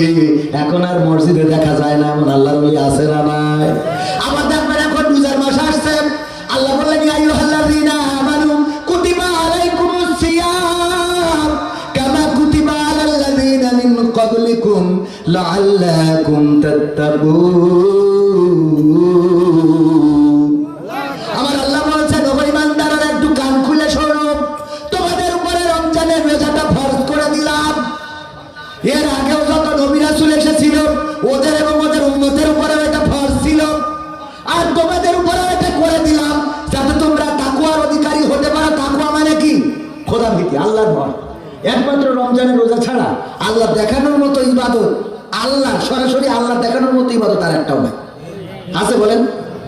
যদি কেউ নামাজ পড়ে, মসজিদে অন্য মুসাল্লিরা দেখে না, যদি কেউ তাহাজ্জুদ পড়ে, স্ত্রী জানে না, সন্তানরাও জানে, অনেক সময় মসজিদে যদি তাহাজ্জুদ পড়েন অন্য তাহাজ্জুদ গুজারিরাও জানে না, কিন্তু রোজা এমন একটা ইবাদত যে সে টয়লেটে যেয়ে বদনা নিয়ে পানি চুমুর দিলে কিনা কেউ জানে না। ঠিক না ঠিক? এই টয়লেটে যেয়ে পানি খাওয়ালো খাল্লা নিয়ে আসে না।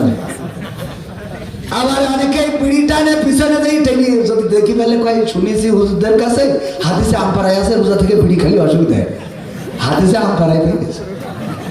কত বড় খাটাস আছে না নাই? বিড়িটারে কয় এটা তো খাওয়ার কোনো বিষয় না, ধুমাটা ভিতরে দিয়ে একটু ওয়াশ করে বের করে দেয়, সুতরাং এতে কোনো অসুবিধা। আবার দেখবেন বেরোজাদার অনেকেই আছে, ইফতারের সময় যাবেন, যে আল্লাহর ওলি বসবে মসজিদে, যে মসজিদে ইফতারি হয় এই জায়গায়, আর এই জায়গায় দুইটা প্লেট আছে মনে করেন, এই দুইটা প্লেট ও বসবে এই মাঝখানে এমন জায়গায়, মানে উনি এসেছেন দুই পাশে দুটো চা কেন, খাওয়া লোক নেই নাকি? আমার খুব কষ্ট হচ্ছে, তারপরেও জোনটা সায়না করে তো যাওয়া যাবে না।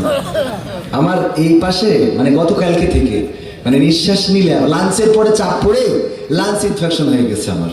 তো লাঞ্চ ইনফেকশন হওয়ার কারণে এক্সরে ইসিজি করা হয়েছে, ডাক্তার ওষুধও দিয়েছে, খাচ্ছি।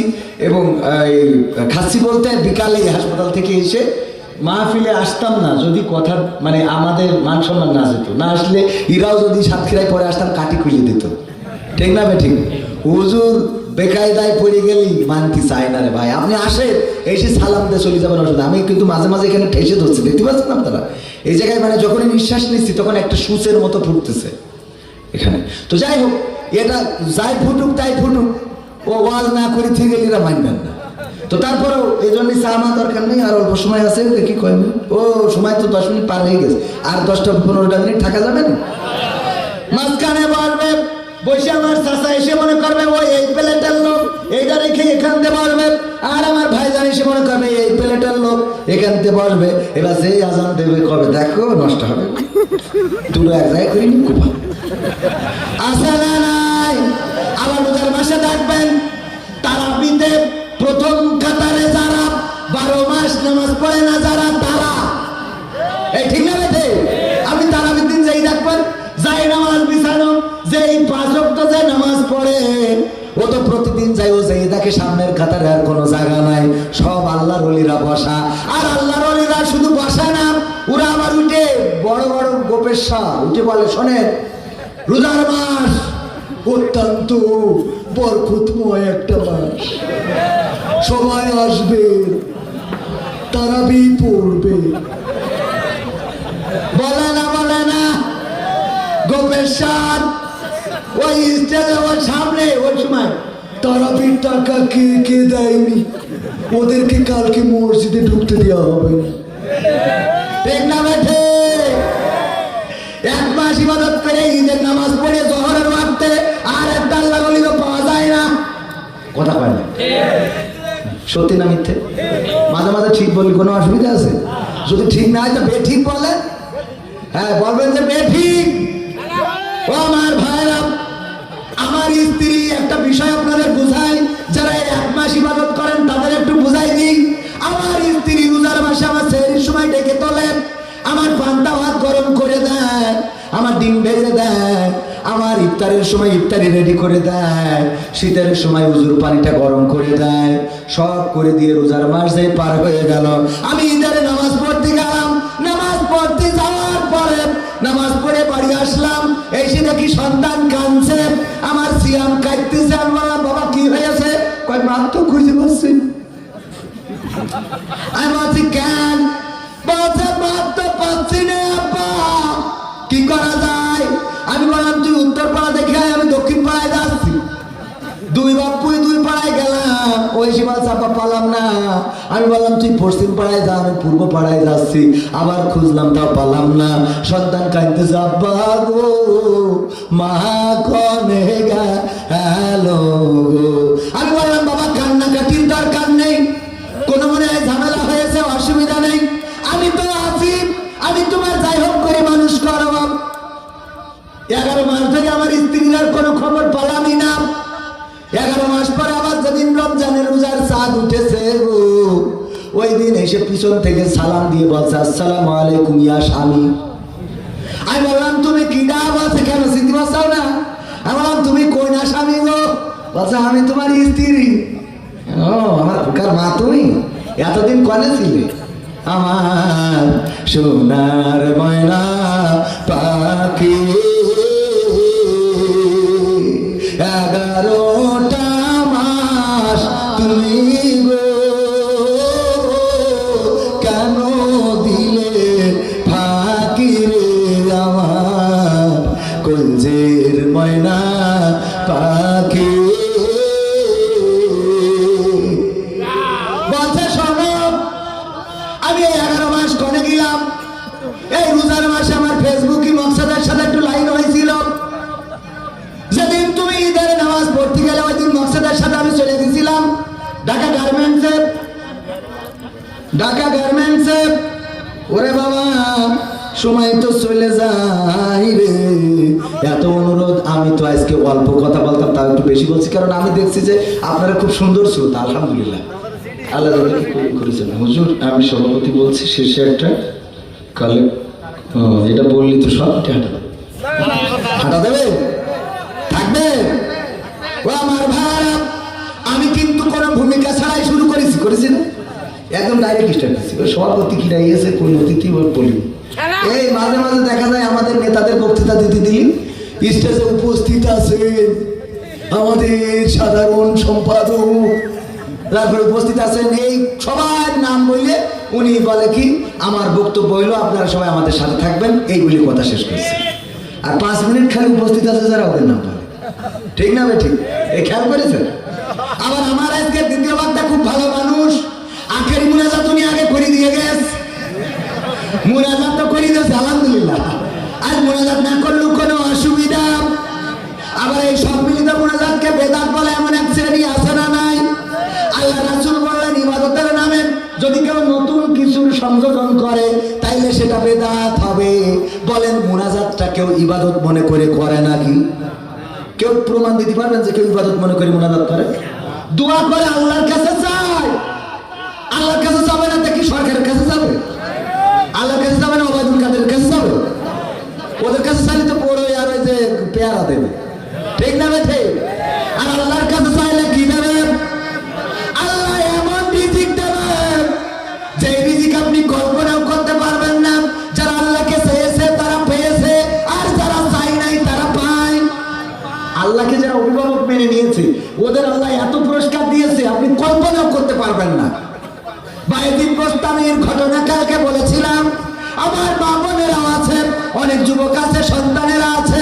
বায়েজিদ বোস্তামীর কাছে মা বলতেছে বায়েজিদ বোস্তামীকে গভীর রাতে বাবা একটু কি পানি পান করানো যায়, বড় পিপাসা লেগেছে।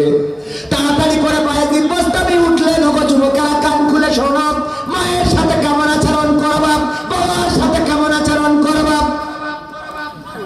মা বলছে বাবা গো একটু কি পানি পান করানো যায়? বায়েজিদ বোস্তামী তাড়াতাড়ি করে ঘুম থেকে উঠলেন, চলে গেলেন কলসের কাছে। কলসটা নাড়িয়ে দেখলেন কলসে কোনো পানি নাই। তাড়াতাড়ি করে কলসটা কাঁধে নিলেন, ছুটে চলে গেলেন কাছাকাছি যে ঝর্ণা আছে সেখানে। ঝর্ণা থেকে কলস ভর্তি পানি নিয়ে আসলেন, গ্লাসে ঢাললেন। মায়ের শিয়রের কাছে যেয়ে দেখেন মা ঘুমিয়ে গিয়েছেন। মাকে ডাকলেন না, ওখানেই দাঁড়িয়ে রইলেন। কতক্ষণ দাঁড়িয়ে রইলেন? একেবারে সকাল পর্যন্ত। যখন ফজরের আজান হয়ে গেল, চারিদিকে পাখির কলিতা মুখরিত হলো, মায়ের ঘুম ভেঙে গেল। মা চোখ খুলে দেখে বায়েজিদ বোস্তামী পাশে দাঁড়ানো। বললেন ওগো বায়েজিদ বোস্তামী তুমি গ্লাস হাতে কেন দাঁড়িয়ে আছো? বললো মা গো আপনার হয়তো মনে নাই, গভীর রাতে একবার পানি চেয়েছিলেন, আমি পানি নিয়ে দেওয়ার জন্য কলসে পাই নাই, ঝর্ণা থেকে ভরে নিয়ে এসেছি। তারপরে আমি এসে দেখি আপনি ঘুমিয়ে গিয়েছেন, আমাকে ডাকলেন না কেন? ও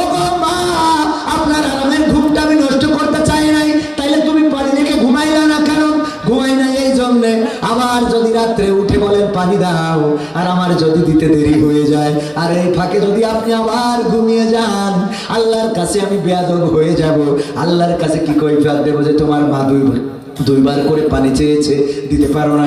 মা তাড়াতাড়ি করে পানিটা পান করলেন, তারপর আল্লাহর কাছে দুটি হাত তুলে বললেন, ও আল্লাহ, তুমি আমার বাইজিদ গোস্তামিকে সুলতানুল আরেফিন বানিয়ে দাও, বানাইছে না বানাই নাই? আর এখনকার ছেলেরা বলে মা লাইলাতুল ভ্যালেন্টাইন ডে 14 ফেব্রুয়ারি আমার ডার্লিং বলেছে 3 পিস না দিলে আমার সাথে সম্পর্ক রাখবে না, টাকা দিতে হবে। আছে না নাই? আজকালকের ছেলেরা বই নিয়ে আর বসে না, ও বাবা গুগলে সার্চ করিয়া পড়ি। ওরে কালের মেয়েরা কোরআন হাদিস ধরে না, আমার এখনকার মা বোনেরা কোরআন হাদিস পড়ে না, ওয়াল্লাহ টিকটকে ভিডিও ওরা করে না, করে না? আজকালকের ছেলেরা বই নিয়ে আর বসে না, গুগলে সার্চ করিয়া পড়ি। আগের সময় প্রেম করিলে সভাপতি বলতে পাইছ কি, এখন বলে সব করিয়া বাবু তুমি খাইছ কি? বলে না, বলে না? আগের সময় প্রেম করিলে মানুষেরা বলতে পাইছ কি, এখন বলে সব করিয়া বাবু তুমি খাইছ কি? লজ্জা শরম নাই, আইলাম কোন জামানাই, লজ্জা শরম নাই, আইলাম কোন জামানাই, ভবিষ্যৎ দেখি অন্ধকারে। আজকালকের ছেলেরা বই নিয়ে আর বসে না, গুগলে সার্চ করিয়া পড়ি। নতুন করে হইছে চালু এ আমার কন্টেন্ট, পরিচয় করাই দেখি এই আমার গার্লফ্রেন্ড। ঠিক না বে ঠিক?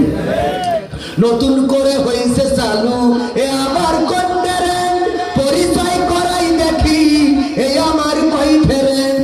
শরমের মাথা খাইয়া গেছে ওরা পাগল হইয়া, শরমের মাথা খাইয়া গেছে সব পাগল হইয়া, ভবিষ্যৎ দেখি অন্ধকারে।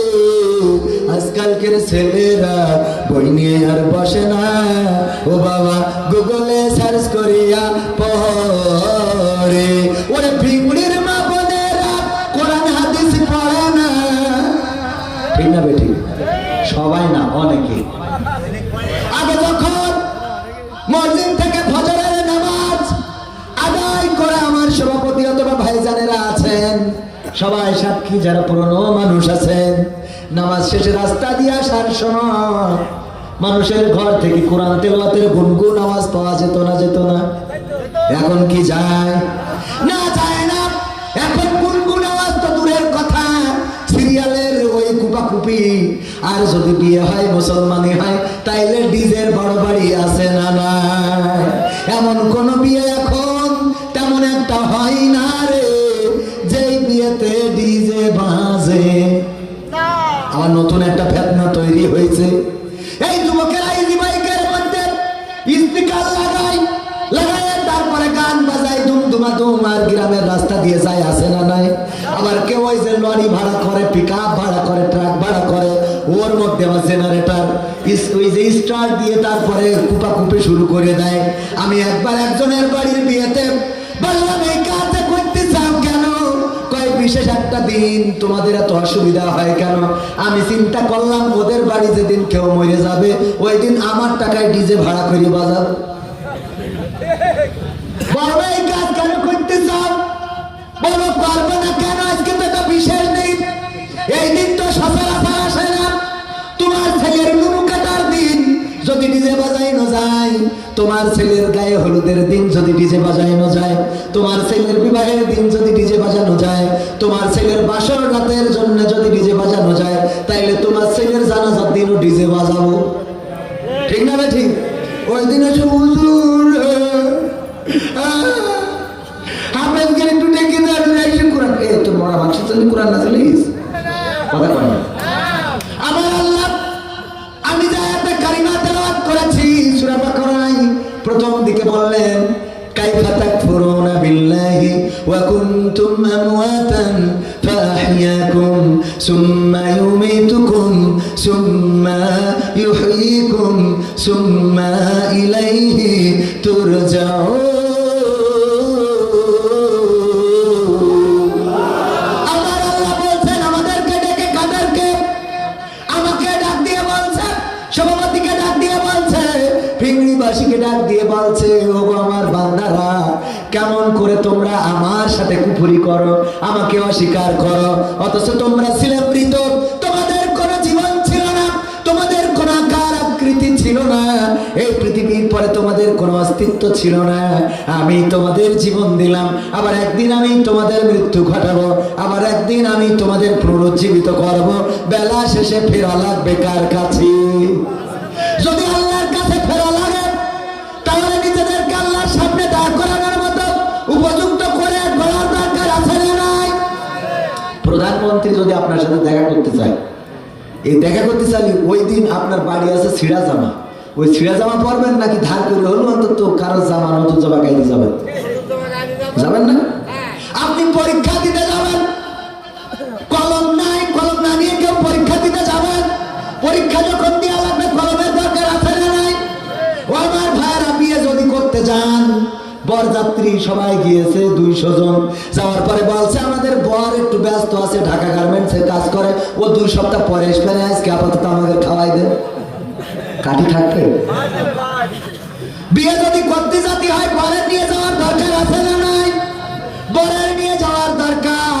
তেমনি ভাবে আল্লাহর কাছে যেহেতু যাওয়া লাগবে, আল্লাহর কাছে হাজির হওয়ার জন্য সেই আল্লাহ যা নিতে বলেছেন, যা সাথে করে নিয়ে যেতে হবে, সেইগুলো সংগ্রহ করার দরকার আছে না নাই? আপনি বিয়েতে গেলেন কিন্তু বর নিয়ে যান নাই, পরীক্ষা দিতে গিয়েছেন কলম নেন নাই, আপনি কোনো জায়গায় গিয়েছেন যে কোনো কাজে, কিন্তু মেন ধরেন ধান কাটতে গিয়েছেন, কাটতে নেন নাই। বলেন, ধান কাটতে গিয়েছেন, কাটতে নেন নাই। আপনি মোটরসাইকেলের দোকানের শোরুম দিয়েছেন, কিন্তু ওখানে একটা মোটরসাইকেল নেই। আপনি ফার্মেসি খুলে বসে আছেন, একটা ওষুধ নেই। কথা কয় না? ফার্মেসি খুলেছেন কিন্তু ওষুধ নেই, লোক নাই কিন্তু পারবা করবো না। সারা লিখে যদি সর্বপ্রকার ওষুধ পাওয়া যায়, তো একদিন একটা ওষুধ নেই। পাকা মুখ দেখা। এই জন্য যে কাজ করবেন সেই কাজের যেমন কিছু রসদ আছে, আল্লাহর কাছে যেহেতু হাজিরা দেওয়া লাগবে, আল্লাহর জন্য আমাদের কিছু রসদ নিয়ে যাওয়ার দরকার আছে না নাই? তার জন্য আমার যুবকেরা, আমার তরুণেরা, আমার কিশোরেরা, আমি আমার কলিজার টুকরা যুবকদেরকে বলি, মা বোন, আমার তরুণ তরুণী, কিশোর কিশোরী সবাইকে আমি 5টা করে নসিহত করি। কয়টা? 5টা। 1 নম্বর কাজ, ওগো আমার যুবকেরা, নামাজ কাজা করা যাবে, নামাজ কাজা করা যাবে না, আজান হবে, মসজিদে যেতে হবে। 2 নম্বর কাজ, নামাজ তো পড়বেন, নামাজ পড়া যেমন ফরজ, জামাতের সাথে পড়াও তেমন ফরজ। আল্লাহ রাসূল বললেন, যারা মসজিদে জামাতে আসে না, আমার মন বলে যে আমি তোমাদের নামাজের দায়িত্ব দিয়ে আমি যে তাদের বাড়ি যে আগুন ধরাই দিই। কথাটা কার? আল্লাহ রাসূলের। যারা নামাজে জামাতে আসে না, আমার মন বলে আমি নামাজটা কারো দায়িত্ব দিয়ে পথ দিই, আর আমি যাই তাদের বাড়ি আগুন ধরিয়ে দিই। কিন্তু ওই বাড়িতে নারী এবং শিশু থাকে বলে আমি তাদের বাড়িতে আগুন ধরাতে চাই না। তার মানে জামাতের গুরুত্ব কতটুকু বোঝা গেছে না যায় নাই? 3 নম্বর কাজ, দাড়ি চাচা যাবে, দাড়িটাকে সংরক্ষণ করতে হবে, শেভ করা যাবে না, শেভ করতে হবে। 4 নম্বর কাজ, টাকনুর উপরে কাপড় পরতে হবে। 5 নম্বর কাজ হলো ফোন থেকে যত প্রতিবন্ধী অ্যাপস আছে ডিলিট করে ফেলতে হবে। প্রতিবন্ধী অ্যাপস বলেন? প্রতিবন্ধী অ্যাপস কি? TikTok, Free Fire, PUBG, Instagram আর উল্টো পাল্টা আছে না নাই? এগুলো সব প্রতিবন্ধী অ্যাপস, এগুলো আনইনস্টল করে দেবেন। মনে থাকবে না? থাকবে না? এ কথা মনে থাকবে? মেনে চলবেন ইনশাআল্লাহ? কারা কারা রাজি? 2টি হাত দেখতে চাই। একটু ভালো করে তোলেন। রাজি? একটু ভালো করে টানটানি করেন। হাত তোলা দেখে বলতে পারিছেন যে কি বলতে চাচ্ছে? পারিছেন না? আল্লাহ বলছেন, আল্লাহ হাশতারা মিনাল মুমিনিনা আনফুসাহুম ওয়া আমওয়ালাহুম বিআন্না লাহুমুল জান্নাহ। আল্লাহ জান এবং মালের বিনিময়ে আমাদের কাছে বিক্রি করেন কি? আল্লাহ রাসূল বলেন, যদি কেউ পৃথিবীর মধ্যে একটা মসজিদ বানায়, আর এই মসজিদটা সে যত সুন্দর করে বানাবে, আল্লাহ আল্লাহ রাব্বুল আলামিন জান্নাতে তার জন্য ওই সুন্দর একটা ঘর ওইরকম বানিয়ে রাখবে। বলেন সুবহানাল্লাহ। আল্লাহ রাসূলের হাদিস। ওগো আমার ভাইরা, কালেকশন করা হয়েছে কিন্তু একটু এই মসজিদের যে আকাঙ্ক্ষিত কালেকশন সেটা হয় নাই। এবার পকেটে যার যা আছে, বিড়ি, সিগারেট, গ্যাস লাইট মাইট সব করে দিয়ে দেবেন, সাথে টাকা কেউ উঠবেন না। এই মোনাজাত না নিয়ে যাবেন না, যান ভিতরে একটু যান, যার যা পকেটে আছে। আর কেউ যদি আমার হাতে দিতে চান, আমি মুসাফির মানুষ, অসুস্থ মানুষ, কথা বলতে কষ্ট হচ্ছে, তারপরেও আমি আপনাদের কাছে, আর আপনারা একটু আমাকে সবসময় আমি বলি 10টায় দিবেন, 12টা পর্যন্ত কথা বলবো, তারপরেও 11টায় দিচ্ছেন, অলরেডি 12:30 পর্যন্ত মোনাজাত দিয়ে আরো। আমার একজন যুবক ভাই 100 টাকা করে দেন, আল্লাহ বাড়িয়ে দাও সম্মান। সেদিন চেচুড়ি গেলাম, যাওয়ার পরে খুলনা চেচুড়িয়ায় দেখলাম মুসলমানদের থেকে হিন্দুরা বেশি দান করেছে। আল্লাহু আকবার, হিন্দুরা এত বেশি দান করেছে। 500 টাকা দাদা মারা গেছে, 200 টাকা। আল্লাহ তাদের কবরকে জান্নাতের বাগান বানাও, নেখায়াত আপনজন যারা বেঁচে আছে নেখায়াত দাও। আর পকেটে যাদের যা আছে দিয়ে দেন, প্যাকেটে একজন মাহরুম হবেন না। আবার দাও মা বোনেরা যারা আছেন, মা বোনেরাও প্যাকেটে দেন। মা বোনদের জন্য একটু ওয়াজ শোনাতে চাইলাম, কিন্তু গভীর রাত। হ্যাঁ, খেলা হবে। সাইতে তলায় কি করলাম? ও শোনাচ্ছেন, সাইতে তলায় দিয়ে শিখে দেবে, এত পাগল মামনের হয়ে গেলে সাইতে তলায় শোনাচ্ছেন। আমার জীবনে কেউ শোনাচ্ছেন না, আমার না আবার আর বলবো তো দরকার নেই, হুজুরি শোনাচ্ছেন দিয়েছে মহিলা। না না, মসজিদের জন্য একজন নারী সোনার চেন 1 ভরি ওজনের খুলে দিয়ে দিয়েছেন, এই চেনটা দিয়ে দিলাম। ওগো আমার মা বোনেরা, এমন যদি কেউ থাকেন, কানের দুল, নাকের ফুল মসজিদের জন্য দিয়ে দিলে উপকার আছে না নাই? মারা গেলে সব খুলে রাখবে। একবার এক হাসপাতালে একজন মেয়ে যে কান্না করতেছে মায়ের লাশ দেখে, তার কান্না দেখে ডাক্তাররা বলছে, আরে বড্ড ভালোবাসেন বুঝি মাকে, এই জন্য কান্না করতেছেন। কয় না, কি ঘটনা? বলছে, আমার মার হাতে, কানে, গলায় যত শোনাচ্ছেন ছিল, মরে যাওয়ার পরে আমার অন্য ভাই বোনেরা সব খুলে নিয়ে চলে গেছে, আমি কাঁদছি। বোঝা গেছে? মরে যাওয়ার পরে আগে খুলে নিয়ে গেছে অন্য ভাই বোনেরা, এই জন্য কান্নাকাটি শুরু করে দিয়েছে। ওগো আমার ভাইরা, আপনাদের কাছে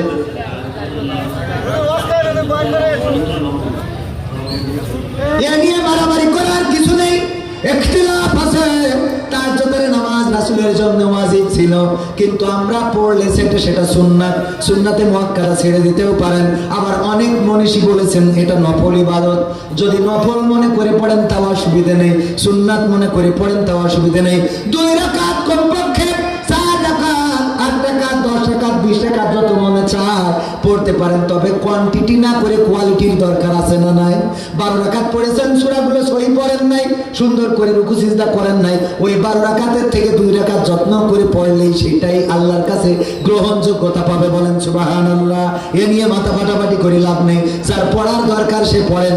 নিয়ত করবেন কি আগের মতো ওই আরবিতে ওইভাবে নিয়ত করার কোনো দরকার নেই। বলবেন, আল্লাহ আমি কিবলামুখী হয়ে তাহাজ্জুদের নামাজ আদায় করছি, আল্লাহু আকবার, ব্যাস শেষ। এটা না বললেও অসুবিধা নেই, খালি মনের মধ্যে নিয়ত আছে, এটা থাকলে। তবে নিয়তের দরকার আছে না নাই? আমার কেউ বললেন না যে হুজুর বলেছে নামাজের নিয়ত করো, নামাজের নিয়ত করাই লাগবে। নামাজের বাইরের ফরজ কয়টা? কথা কয় না। বাইরে 7টা, ভিতরে কয়টা? 6টা। কয়টা? 6টা। বাইরের হলো শরীর পাক, কাপড় পাক, জায়গা পাক, সতর ঢাকা, ওয়াক্ত চিনা, কিবলামুখী হওয়া এবং নিয়ত করা, মনে থাকবে। আর ভিতরে তাকবীরে তাহরিমা বলা, কিয়াম করা মানে দাঁড়িয়ে নামাজ পড়া, কিরাত পড়া, রুকু করা, সিজদা করা এবং শেষ বৈঠকের মাধ্যমে নামাজের সমাপ্তি ঘটানো, এইটা হলো নামাজের ভিতরের কাজ। এইগুলো আমরা অনেকেই জানি। হুজুর ফরজ কয়টা? কয়টা? 4টা। কয়টা? 4টা হুজুর ফরজ। মুখমণ্ডল, কানের লতি থেকে এই সমস্ত, আর উপরের কপাল থেকে দাড়ির নিচ পর্যন্ত ধৌত করা, দাড়ির মধ্যে পানি ঢুকিয়ে দিয়ে ধৌত করা, হাতের কনুই পর্যন্ত ধৌত করা, 2 হাতের কনুই সুন্দর করে ধৌত করা, তারপরে মাথাটা গলাটা মাসে করা এবং পায়ের টাকনুর সমূহ ধৌত করা, দুই পায়ের সুন্দর করে ধৌত করা, এটা উজুর। আর গোসলের ফরজ কয়টা? কয়টা? তিনটা। কি? একজন বলছে হুজুর কুলি করা, হাত ধোয়া, তারপরে মাথা মাসুয়া করা, মুখ ধোয়া। আমার এভাবে ভালো কাজ করা যায়, দেখেন আপনারা। গোসলের ফরজ কয়টা? বিয়ে করেছে অনেকেই জানে না। গত 2 দিন আগেও ধরলাম, বলেন গোসলের ফরজ কয়টা? কয় 4টা। কি তো বাচ্চা হবেন না। বললাম বাচ্চা কাছে আছে নাকি? কয় আছে। বললাম কি করে হলো? গোসল তো কোনোদিন ফরজ করেন না। গোসলের ফরজ 3টা। গড়গড়া সহ কুলি করবেন, নাকের নরম জায়গা পর্যন্ত পানি পৌঁছাবেন, তারপরে সমস্ত শরীর ডলিয়ে ঘষিয়ে মেজে সুন্দর করে পরিষ্কার করবেন, নাজাস হাত দূর করে ফেলবেন। এইটাই হলো গোসলের ফরজ। এইগুলো অনেকেই জানে না। ও আমার ভাই, একজন মুসলমানের উপর অপর মুসলমানের হক কয়টা? কয়টা? 6টা। 6টা। হ্যাঁ, একজন বলতে কয়টা? 6টা। যখন দেখা হবে সালাম দিবে, আর সালাম দিলে উত্তর দিবে, দাওয়াত করলে গ্রহণ করবে। 3 নম্বর হলো আলহামদুলিল্লাহ, হাসি দিয়ে আলহামদুলিল্লাহ বললে ইয়ারহামুকাল্লাহ বলবে। 4 নম্বর হলো যদি সে কোনো পরামর্শ চায়, সৎ পরামর্শ দেবে। আর 5 নম্বর হলো যদি অসুস্থ হয় দেখতে যাবে। আর 6 নম্বর হলো যদি মারা যায় জানাজায় শরীক হবে। মনে থাকবে? এগুলো ওয়াজে শিখে নেবে।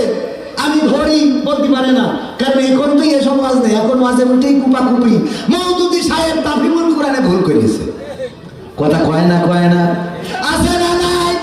অমুকই তমুকই, অমুকই তমুকই। এইগুলো একজন মৃত মানুষ যখন মারা যায় তার পরিবারের পরে কয়টা হক রেখে যায়? কয়টা? 4টা।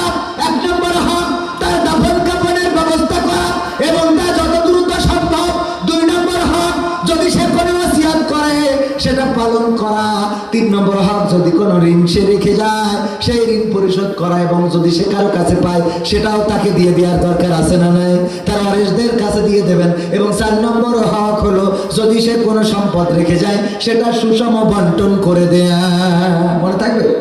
ও আমার ভাইরা, এখানে যারা আছেন দুবলো মনে বাদ থাকে। আমি একটা মাহফিল দিলাম, ছোট্ট মাহফিলের বিশেষ বক্তা আমি। আর পাবনা থেকে আমার গোলাম মুর্তজা নুরি আলহাজ মাওলানা, উনাকে নিয়ে এসেছিলাম। আমার মিডিয়া, আমার তরিকুল ভাইটাই ওদেরকে সবাই দাওয়াত দিলাম যে আমার গ্রামের মাহফিল ভিডিও করার জন্য না, আপনারা এমনি আসবেন। ওরা যায় নাই। আমার তরিকুল ভাই আছে, উনিও যায় নাই। ওনার দাম অনেক বেশি তো, সিটি টিভি আপনাদের সাতক্ষীরা। না যাওয়ার পরে কি হয়েছে, আমার মাহফিলটা ছোট, কিন্তু সকালবেলা আমি রামজা ভাইকে ফোন দিয়ে বলেছিলাম যদি একটু সময় পান আসেন। ওই দিন আমি রামজা ভাই এসে হাজির। খেলা হয়েছে, হামজা ভাই এসে হাজির। সাতক্ষীরা, যশোর, খুলনা, মাগুরা, ঝিনাইদহ, নড়াইল অত্র অঞ্চলে হামজা ভাইয়ের মাহফিল করার কোনো বৈধতা নেই। হারাম। কিরাম? হারাম। কিরাম? হারাম। এইগুলো কিন্তু বুঝতে হবে আপনাদের। আমাদের দেশে অনেক যন্ত্র আছে, আর আমরা আমাদের ওই যে ইসরায়েল ড্রোন আবিষ্কার করেছে, ড্রোন যন্ত্র। আমেরিকা বিমান আবিষ্কার করেছে, আরেকজনরা কামান আবিষ্কার করেছে, আরেকজনরা কামান। আর আমরা এত যন্ত্র, ভারতরা ওই যে ঠাকুর মেশিন তৈরি করেছে, কত রকম মেশিনে যন্ত্র বানাইলো।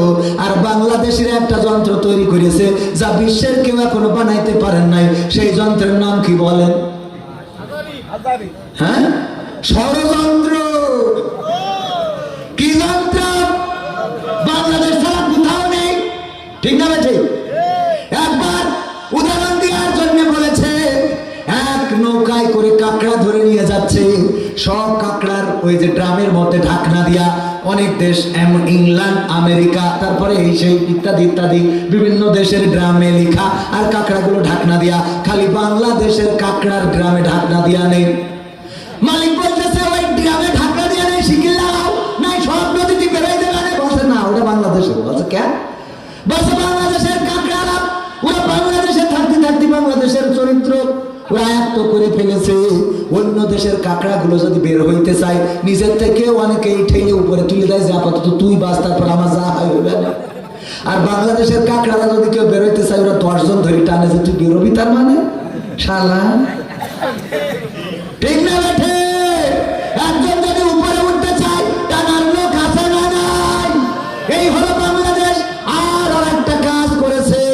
পৃথিবীর মধ্যে সাপ আছে, গুগরা সাপ, কালা সাপ, ধুড়া সাপ, জ্যান্ত সাপ, মরা সাপ। আর আমার মা বোনেরা একটা সাপ তৈরি করেছে, সেই সাপের নাম কি? অভিশাপ। হ্যাঁ, অভিশাপ। অভিশাপ। এটা পেয়েছে অভিশাপ।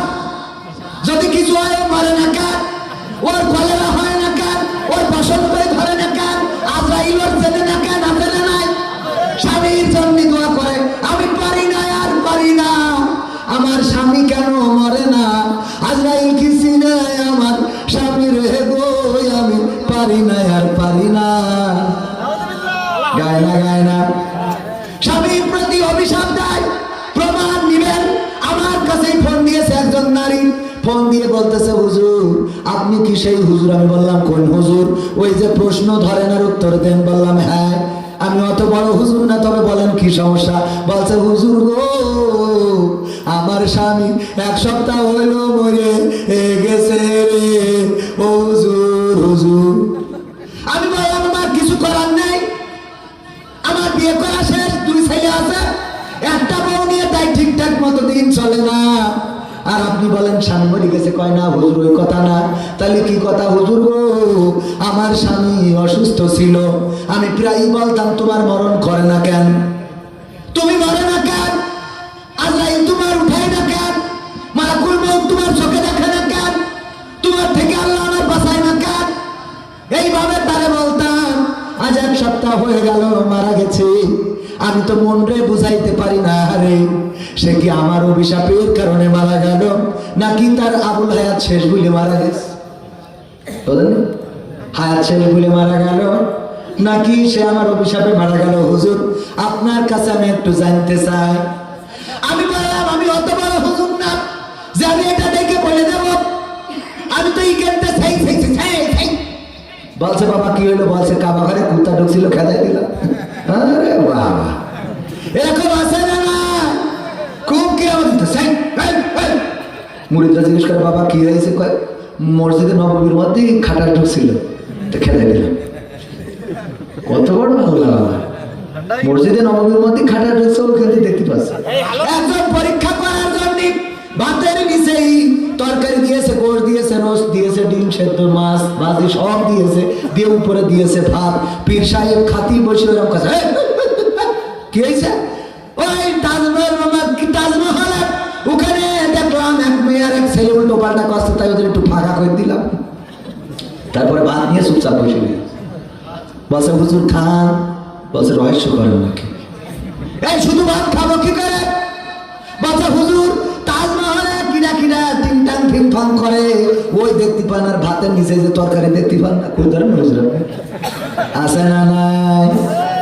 এই জাতীয় আল্লাহর ওলি, এদের দেখে চিনার দরকার আছে না নাই? জিকির করতে করতে দেখবেন যে পান গাছে উঠে যায়, খুঁটি ধরে ছাবি আনার উপরে। এই আছে না? খুঁটি ধরে ছাবি আনার উপরে। ওরা কোনোদিন মান্দার গাছ চোখে দেখিল না। এত বড় আল্লাহওয়ালা একটু মান্দার গাছ, পাপড়া গাছ, তুলো গাছ চেনেন না? চেনেন না? যদি জিকির করতে করতে ওই গাছে কোনোদিন উঠতে পারেন, তাইলে বসবো তুমি এসে, তোমার মধ্যে এসে আছে। আর ওই গাছে না উঠে তুমি খুঁটি টেনে দেখা বিশাল আল্লাহওয়ালা পাকা। ভাইরা, একটুখানি আপনাদের কাছে সর্বশেষ মিনতি আমার, এই মসজিদ চিরদিন থেকে যাবে, আমি থাকবো না, আপনি থাকবো না। আল্লাহ রাসূল বলেছেন, মসজিদ কিয়ামত পর্যন্ত ধ্বংস হবে না। যখন মসজিদকে আল্লাহ রাব্বুল আলামিন বলবেন উঠে যাও, মসজিদ বলবে, আল্লাহ কথা দিতে হবে, আমাকে যারা আবাদ করেছে তাদের জান্নাতের গ্যারান্টি দিতে হবে। যদি জান্নাতের গ্যারান্টি দেন তাইলে উঠতে পারি।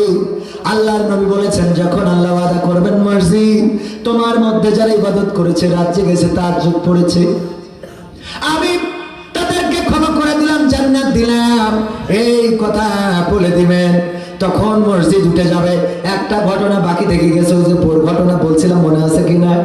বললো, মসজিদের সাথে ফেসবুকে লাইন মেরে গেছিলাম, ওখানে ঢাকা গার্মেন্টসে 3 মাস থেকে আবার ওর ভালো লাগলো না, এই জন্য আবার আবুল মিয়ার সাথে লাইন মারলাম। ওখানে টিকটকে ভাইরাল হওয়ার কারণে ওর সাথে লাইন হয়েছে, সেখানে যে আবার 4 মাস থাকলাম। তারপরে ওর সাথে আমার কয়েকদিন পরে কাটাকাটি হয়ে গেল। এইবার আমি মিস্টার ফজলে করিম চৌধুরীর কাছে গেলাম, ওখানে যে আরো 4 মাস থাকলাম। থাকার পরে হঠাৎ মনে হয়েছে 11 মাস পার হয়ে গেল, পশ্চিম আকাশে ঈদের চাঁদ উঠেছে, রোজার চাঁদ উঠেছে। আমি যদি তোমার সেহরি না গরম করে দিই তাইলে কিটা গরম করে দেবে? আমি তোমার যদি সেহরির সময় না ডেকে দিই কিটা ডেকে দেবে? এই জন্যে আমি তাড়াতাড়ি করে সব বাদ দিয়ে থুয়ে এখন তোমার খেদমতের জন্য চলে আইছি। মনে আছে? আমি আমার ছেলের বললাম, খুকা তোর মার কি করবো? বলছে, আব্বা তোমার যে চেহারা, এই চেহারা এখনো ভালো লাগায় বিয়ে হবে। হোক আর না হোক, বুড়ো হা বিধবা যাই হয়, তোমার যদি সত্যি আব্বা বউ লাগে আমি বিয়ে দেবো, কারণ ছেলে তো বড় হয়েছে। কিন্তু যেই মা 12 জায়গা ঘুটে গিয়েছে, ওই মার অন্তত এই বাড়ি তোলা আর ঠিক হবে? তেমনি ভাবে রোজার মাসে মসজিদে ঢুকবেন, নামাজ পড়বেন, তারাবি পড়বেন, ইফতার করবেন, আর ঈদের চাঁদ উঠে যাবে, বের হয়ে চলে যাবেন। এরপরে রাস্তায় মিছিল করে বেড়াবেন। আমার নেতার চরিত্র ফুলের মতো পবিত্র, নামাজ পড়ে না 1 ওয়াক্ত, গাঞ্জা টানে 5 ওয়াক্ত, এর পিছনে দল করে বেড়াবেন। তারপরে চলে যাবেন আরেকজন গাঁজাখোরের পিছনে, তারপরে চলে যাবেন ইয়াবার পিছনে, তারপরে গাঞ্জাটির পিছনে, তারপরে মাল ভরে খায় যারা ফেন্সি ডাই ওদের পিছনে। এইগুলো করে করে করে করে করে করে করে করে আবার যখন চাঁদ উঠবে, উঠলেই মসজিদে এসে বলবেন, আল্লাহ আবার সেহরির জন্য ইফতারের জন্য আসলাম, তুমি কবুল করে নাও। আমার আল্লাহ বলে, তোমার মতো 12 ভেজাইলে মুসাল্লি আমার দরকার নেই। ঠিক না বেঠে? এই জন্য গোটা জিন্দেগি কোরআনের পথে চালানোর দরকার আছে না নাই? গোটা জিন্দেগি কোরআনের রাস্তায় চালাবেন। 1 মাস ইবাদত করবেন, আর 11 মাস মসজিদে খবর থাকবে না, নামাজের খবর থাকবে না। ইসলামী আন্দোলন করা তো দূরের কথা, যারা ইসলামী আন্দোলন করে ওদের কাঠি খোলার জন্য ষড়যন্ত্র করে বেড়াবে। ওরা যেন না বেরোতে পারে, ওদের জন্য মামলা আছে না নাই? হামলা মামলা, পরিবারী যখন জেলখানায় যান তার জামিন হয় না? হয় না? জামিন শুধু হয় না, হাতে মেহেদির রং আছে না নাই? আর মামুনুল হক যখন জেলখানায় যায়, সে জেলখানা থেকে বেরোইলে হাতে সাপোর্টিং লাঠি ছাড়া দাঁড়াইতে পারে না। ঠিক না বেঠি? এই অবস্থা চলে। ভাইরা আমার, আমি এই মসজিদের জন্য আমার ক্যামেরাম্যানকে বলবো, একটা ব্যাগ সিমেন্ট আমি দিয়ে যাচ্ছি, কারণ আমি কয়দিন থাকবো জানি না, কিন্তু এই 1 ব্যাগ সিমেন্ট দেওয়ার কারণে আল্লাহ রাব্বুল আলামিন আমাকে কিয়ামত পর্যন্ত আমল নামায় সওয়াব দিতে থাকবেন। 1 ব্যাগ সিমেন্ট 500 টাকা প্লাস মাইনাস 530 550 এরকম, ঠিক না বেঠিক? অন্তত 500 করে টাকা 10 জন দিবেন। এমন কোন আল্লাহর বান্দা আছেন একটা ব্যাগ সিমেন্ট আল্লাহর ঘরে দিবেন? আমি দিচ্ছি ব্যক্তিগতভাবে, আপনারাও দেন। কোন আল্লাহর বান্দা আছেন? মাশাআল্লাহ। আব্বা, আমার নাম আব্বার নাম, আব্বা নাই, নাম কি? মোহাম্মদ মকবুল সরকার, সর্দার, আল্লাহ মকবুল সর্দার পিতার জন্য একটা ব্যাগ সিমেন্ট করলো দান, আল্লাহ বাড়িয়ে দাও সম্মান। স্বামী 100 টাকা, 100 টাকায় সুস্থ হয়ে যাবে। এটা ডাক্তারের কাছে গেলে 800 টাকা ফ্রি দিয়ে তারপর ডাক্তারের দেখা, আর স্ত্রী অসুস্থ 100 টাকাতে দোয়া আছে, সুস্থ হবে? আপনি বলেন? ডাক্তারের 800 টাকা ফি দেওয়া লাগে, কিছু হয়নি জানার পরে অন্তত 30টা পরীক্ষা দেয়, দিয়ে বলে, রিপোর্ট নিয়ে বলে যা ভাবছিলাম তা না, আসলে ও যা ভাবিল তা। কেমন লাগে কত কি আসলে দেখে বুঝতে পারিনি যে কিছু হয়নি, তারপরে আবার 30টা পরীক্ষা দিয়েছে। যাই হোক, অসুবিধা নেই, গরিব মানুষ হয়তো ডাক্তারের কাছে নিয়ে যাওয়ার কোনো লাইন নেই। স্ত্রীর জন্য 100 টাকা করলো দান, আল্লাহর কাছে 100 টাকা নেই, 100 টাকা আল্লাহ বহু গুণে বাড়িয়ে কবুল করতে পারে না? পারে না? আল্লাহ কবুল করেন। 100 টাকা করলো দান, স্ত্রীকে সুস্থ করে দেন, আমার পক্ষ থেকে 500 টাকা দিলাম, আল্লাহ কবুল করে নাও। নেখায়াত দাও, আমার স্ত্রীকে কবুল করে নাও। আমার পিতা কবরে, আল্লাহ কবরকে জান্নাতের বাগান বানাও। এই মাসে ওয়াদা করেন রমজানে দেবেন, রমজানে 1 বস্তা সোয়াব সিমেন্ট দিলে কয় বস্তা সোয়াব? শুধু 70 না, আল্লাহ রাসূল বলছে 70 থেকে 700 গুণ পর্যন্ত। সুবহানাল্লাহ, 70 থেকে 700 গুণ পর্যন্ত। এরপরেও যারা দিবে না ওরা ভালো হবে না, খেলা হবে, খেলা হবে না। বলেন আর কোন আল্লাহর বান্দা আছেন 1 ব্যাগ সিমেন্ট দেওয়ার মতো? 2 ব্যাগ হয়েছে, মাত্র 10টা ব্যাগ চাইলাম। অন্য জায়গায় 5 ব্যাগ 10 ব্যাগ 20 ব্যাগ চাই, 100-200 ব্যাগ উঠে যায়। সেদিন এক জায়গায় বললাম 30টা ব্যাগ দিবেন, একজন পিছনে দাঁড়ায় বলে আমি একাই দেবো 30 ব্যাগ। আপনাদের এখানে 100 টাকার নোট ছাড়া মনে নেই, রিজেক্ট নাকি? এই বাজেয়াপ্ত করেছে 1000 টাকার নোট। ইবাদুল ভাই এক ব্যাগ মাটি দেওয়ার দরকার নেই, মাটি আমাকে মেলা আছে, সিমেন্ট দেবেন। আল্লাহ এক ব্যাগ সিমেন্ট কবুল করে নাও, নেখায়া দিয়ে দাও, মনের স্বপ্ন পুরা করে দাও, আপনজনদের কবুল করে নাও। আমি অসুস্থ মানুষ, আজকে কোনো রিকোয়েস্ট রাখা হবে না। আমি আপনারা যদি 10টায় তুলে দিতেন 12টা পর্যন্ত কথা বলতাম, 11টায় তুলেছেন তাও 1টা পর্যন্ত কথা বলছি। কয় ঘন্টা? 2 ঘন্টা হয়ে যাচ্ছে। এরপরেও আপনারা সময় ছেলে 500 টাকা করলেন দান, আল্লাহ আপনি কবুল করে নেন। কিরা? হ্যাঁ, এইরকম লোক লাগবে। আনারুল ভাই সে অসুস্থ, আর চাচা অসুস্থ নাকি ইন্তেকাল করেছেন? চাচা ইন্তেকাল করেছেন আর আনারুল ভাই অসুস্থ। চাচা অসুস্থ, ও দুইজনই অসুস্থ। আল্লাহ ভাই অসুস্থ, 10 ব্যাগ সিমেন্ট করলো দান। দাঁড়া, এটা কইয়া নিয়ে একটু দোয়া কর, তা সেইটাই তো করছে, আপনি তো উল্টে পাল্টে এরা দোয়াটাও ঠিক মতো করতে দেন।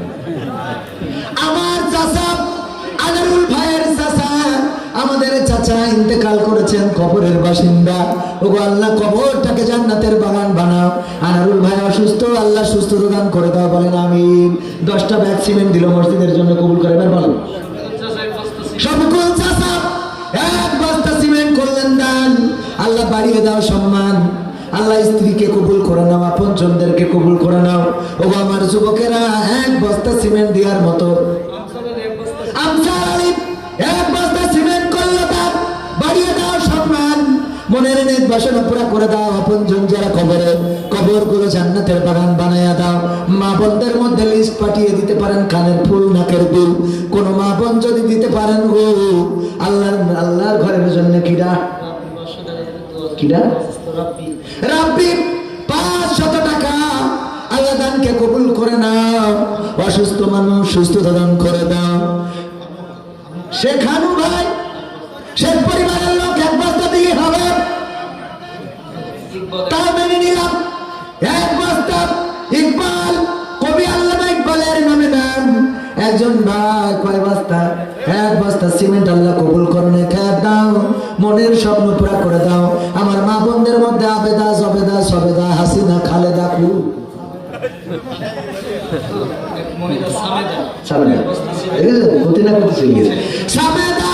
ছেলের জন্য আছে 1 বস্তা, বড় ছেলে মারা গেছে। ও আল্লাহ, বিদেশেতে যদি কারো ছেলে মারা যায়, পশু পাখি জানার আগে জানে মায়। যদি কারো সন্তান মারা যায়, পৃথিবীর মানুষ খবর পাওয়ার আগে মা জননী খবর পেয়ে যায় যে আমার সন্তান হয়তো আর বেঁচে নাই। পানপুরে হুজুর ওর বিয়ের জন্য দোয়া করতে করতে তো আমার জান শেষ। সাতক্ষীরায় আসা ছেড়ে দিতে হবে। যেখানে যাই বলে হুজুর 10 টাকা 20 টাকা 100 টাকা দেয়, আর বলে হুজুর আমার জন্য দোয়া করে দেন, আমার বিয়ের জন্য দোয়া করে দেন। ওর বিয়ের জন্য দোয়া করেছি, বিয়ে হয়েছে, কিন্তু 2 মাস পর বিয়ে ভেঙে গেছে। আমার দোষ? আমার দেশে 10 টাকা সহ্য না করে পারা যায়? আল্লাহ কবুল করো। 10 টাকা দিয়েছে তোমার কাছে, 10 টাকা অনেক বড় কিছু। অনেকে আছে বিপদে পড়ে তোমার কাছে নত হয়, তোমার কাছে চায়। আমার রিপন পানপুরি হুজুরকে আল্লাহ কবুল করে নাও, নেখায়াত দাও, এবং তার ঘরে একটা উত্তম পাত্রীর ব্যবস্থা করে দাও। সবাই বলেন আমিন। তারপরে তাড়াতাড়ি বলেন। আর 5টা 20 মিনিট, আর 5টা হলে 20টা পড়বে। 15 কান এই সেই দিনে, সেই দিনই 15 কান হইল। মিনাজুলির আম্মা 500 টাকা আল্লাহ কবুল করো, নেখে দাও, মনের স্বপ্ন পুরা করে দাও। মাত্র 15, হ্যাঁ মাত্র 15 ব্যাগ হয়েছে। মাশাআল্লাহ, মাটি তো ওই সিমেন্ট আর কি, ঠিক আছে। আমার ভাইরা অনেকে আবার বুদ্ধি করে যেন বস্তায় মাটি ভরিয়ে দেন না। 1 বস্তা সিমেন্ট দান করলেন আনারুল ভাই, আগে 2000 দিয়েছে, আবার 1 বস্তা সিমেন্ট আল্লাহ কবুল করনে খেয়ে দাও, মনের স্বপ্ন পুরা করে দাও। আমার ভাইজানেরা বলছেন তো 20টা ব্যাগ সিমেন্ট যদি হয় খারাপ হবে না। রাজীব ওই যে টিসুম টিসুম করে হইতে অন্য রাজীব, ঠিক আছে। রাজীব মনে কথা জানে না, না খেলো। রাজীব নামের একজন বান্দা এক বস্তা সিমেন্ট দিয়েছে মেয়ের জন্য দোয়া। কার জন্য? মেয়ের জন্য দোয়া চেয়েছে প্রতিবন্ধী। আল্লাহ তুমি তাকে সুস্থতা দান করে দাও, নেখায়া দিয়ে দাও, আল্লাহ পিতার বোঝাটাকে দূর করে দাও, বলেন আমিন। আর আমার যুবকেরা ফোনের এমবি কেনার টাকা হয়, ওয়াইফাইয়ের বিল হয়, স্টার জলসাজি সিনেমার টাকা দেওয়া যায়, মসজিদের জন্য একটা ব্যাগ সিমেন্ট বাবার নামে মায়ের নামে কি দেওয়া যায় না। আর মাত্র কয় ব্যাগ বাকি? এখনো আপনি কি বলছেন? সেই একজনের জিজ্ঞেস করছে তোমার বয়স কত, তা বলছে 20 বছর। 2 বছর পরে আবার জিজ্ঞেস করি বয়স কত, বলছে 20 বছর। আবার 2 বছর পরে বলছে বয়স কত, বলছে 20 বছর। বলছে 6 বছর ধরেই বলতেছে 20। ঘটনা কি? বলছে আমি আসলে 20 বেশি করতে পারি না। তো এত তুলে দিচ্ছি তা কমছে না মোটে। 4টে ব্যাগ সিমেন্ট দেওয়ার মতো গাজীপাড়া বলে এই যে দেখো খেলা হবে। লিল্লাহি তাকবীর, লিল্লাহি তাকবীর। আমার গাজীপাড়া আবুল ভাই দেখেন 5টা বস্তা সিমেন্ট করে দান, আল্লাহ বাড়িয়ে দাও সম্মান, মনের নেক বাসনা পুরো করে দাও, পঞ্চমদের কবুল করে দাও। 2 বস্তা সিমেন্ট করে দাও। সেই এমবিবিএস পড়ছে তো পরে তো টাকার গাদা ইনকাম করবে, তো 2 ব্যাগ দিলে হবে। 2 ব্যাগে কি হবে? আমার পক্ষ থেকে আর 2 ব্যাগ, 4টি ব্যাগ। লিল্লাহি তাকবীর। পিতামাতার জন্য দোয়া চেয়েছেন, আর সন্তান এমবিবিএস পড়ছে, আল্লাহ তুমি তাকে মানবতার ডাক্তার বানিয়ে দাও, মানুষের ডাক্তার বানিয়ে দাও। ডাক্তার হওয়ার পরে যেন জনগণের পাশে থাকতে পারে সেই তৌফিক দান করে দাও, বলেন আমিন। 4টা ব্যাগ সিমেন্ট করলেন দান আজকের মাহফিলের সভাপতি জনাব শ্রদ্ধাভাজন জনাব মোহাম্মদ শামসুর রহমান সাহেব। আল্লাহ তুমি তার দানকে কবুল করে নিয়ে আল্লাহ আমৃত্যুকাল ইমানের সাথে থাকার তৌফিক দান করে দাও। পিতামাতা দাদা দাদি নানা নানি যারা কবরে, কবরগুলো জান্নাতের বাগান বানাইয়া দাও, বলেন আমিন। একটা মাদ্রাসার ছাত্র 50 টাকা দিয়ে তাহলে সিমেন্ট কয় ব্যাগ?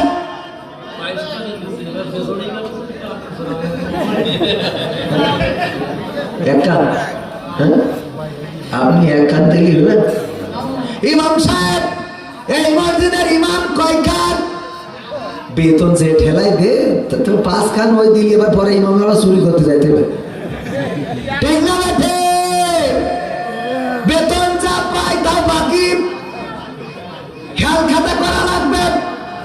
সব টাকা হয় কিন্তু মসজিদের ইমামের বেতন দেয় না, এমন মাসের পরে মাস বাকি পড়ে আছে, আছে না নাই? আমার ইমাম সাহেব 1 বস্তা সিমেন্ট দিলেন, হইল 23 ব্যাগ। এবার আমি হিসেব রাখবো, বলো শামসুর কাছে 2 বস্তা তারিখ 25 হইল। দেখ কিরাম ঘুমাতে পারে, খালি ঘুমাছে। কয় ব্যাগ হলো? 25। আমার শামসুর কাজী ভাইয়ের দানকে কবুল করুন।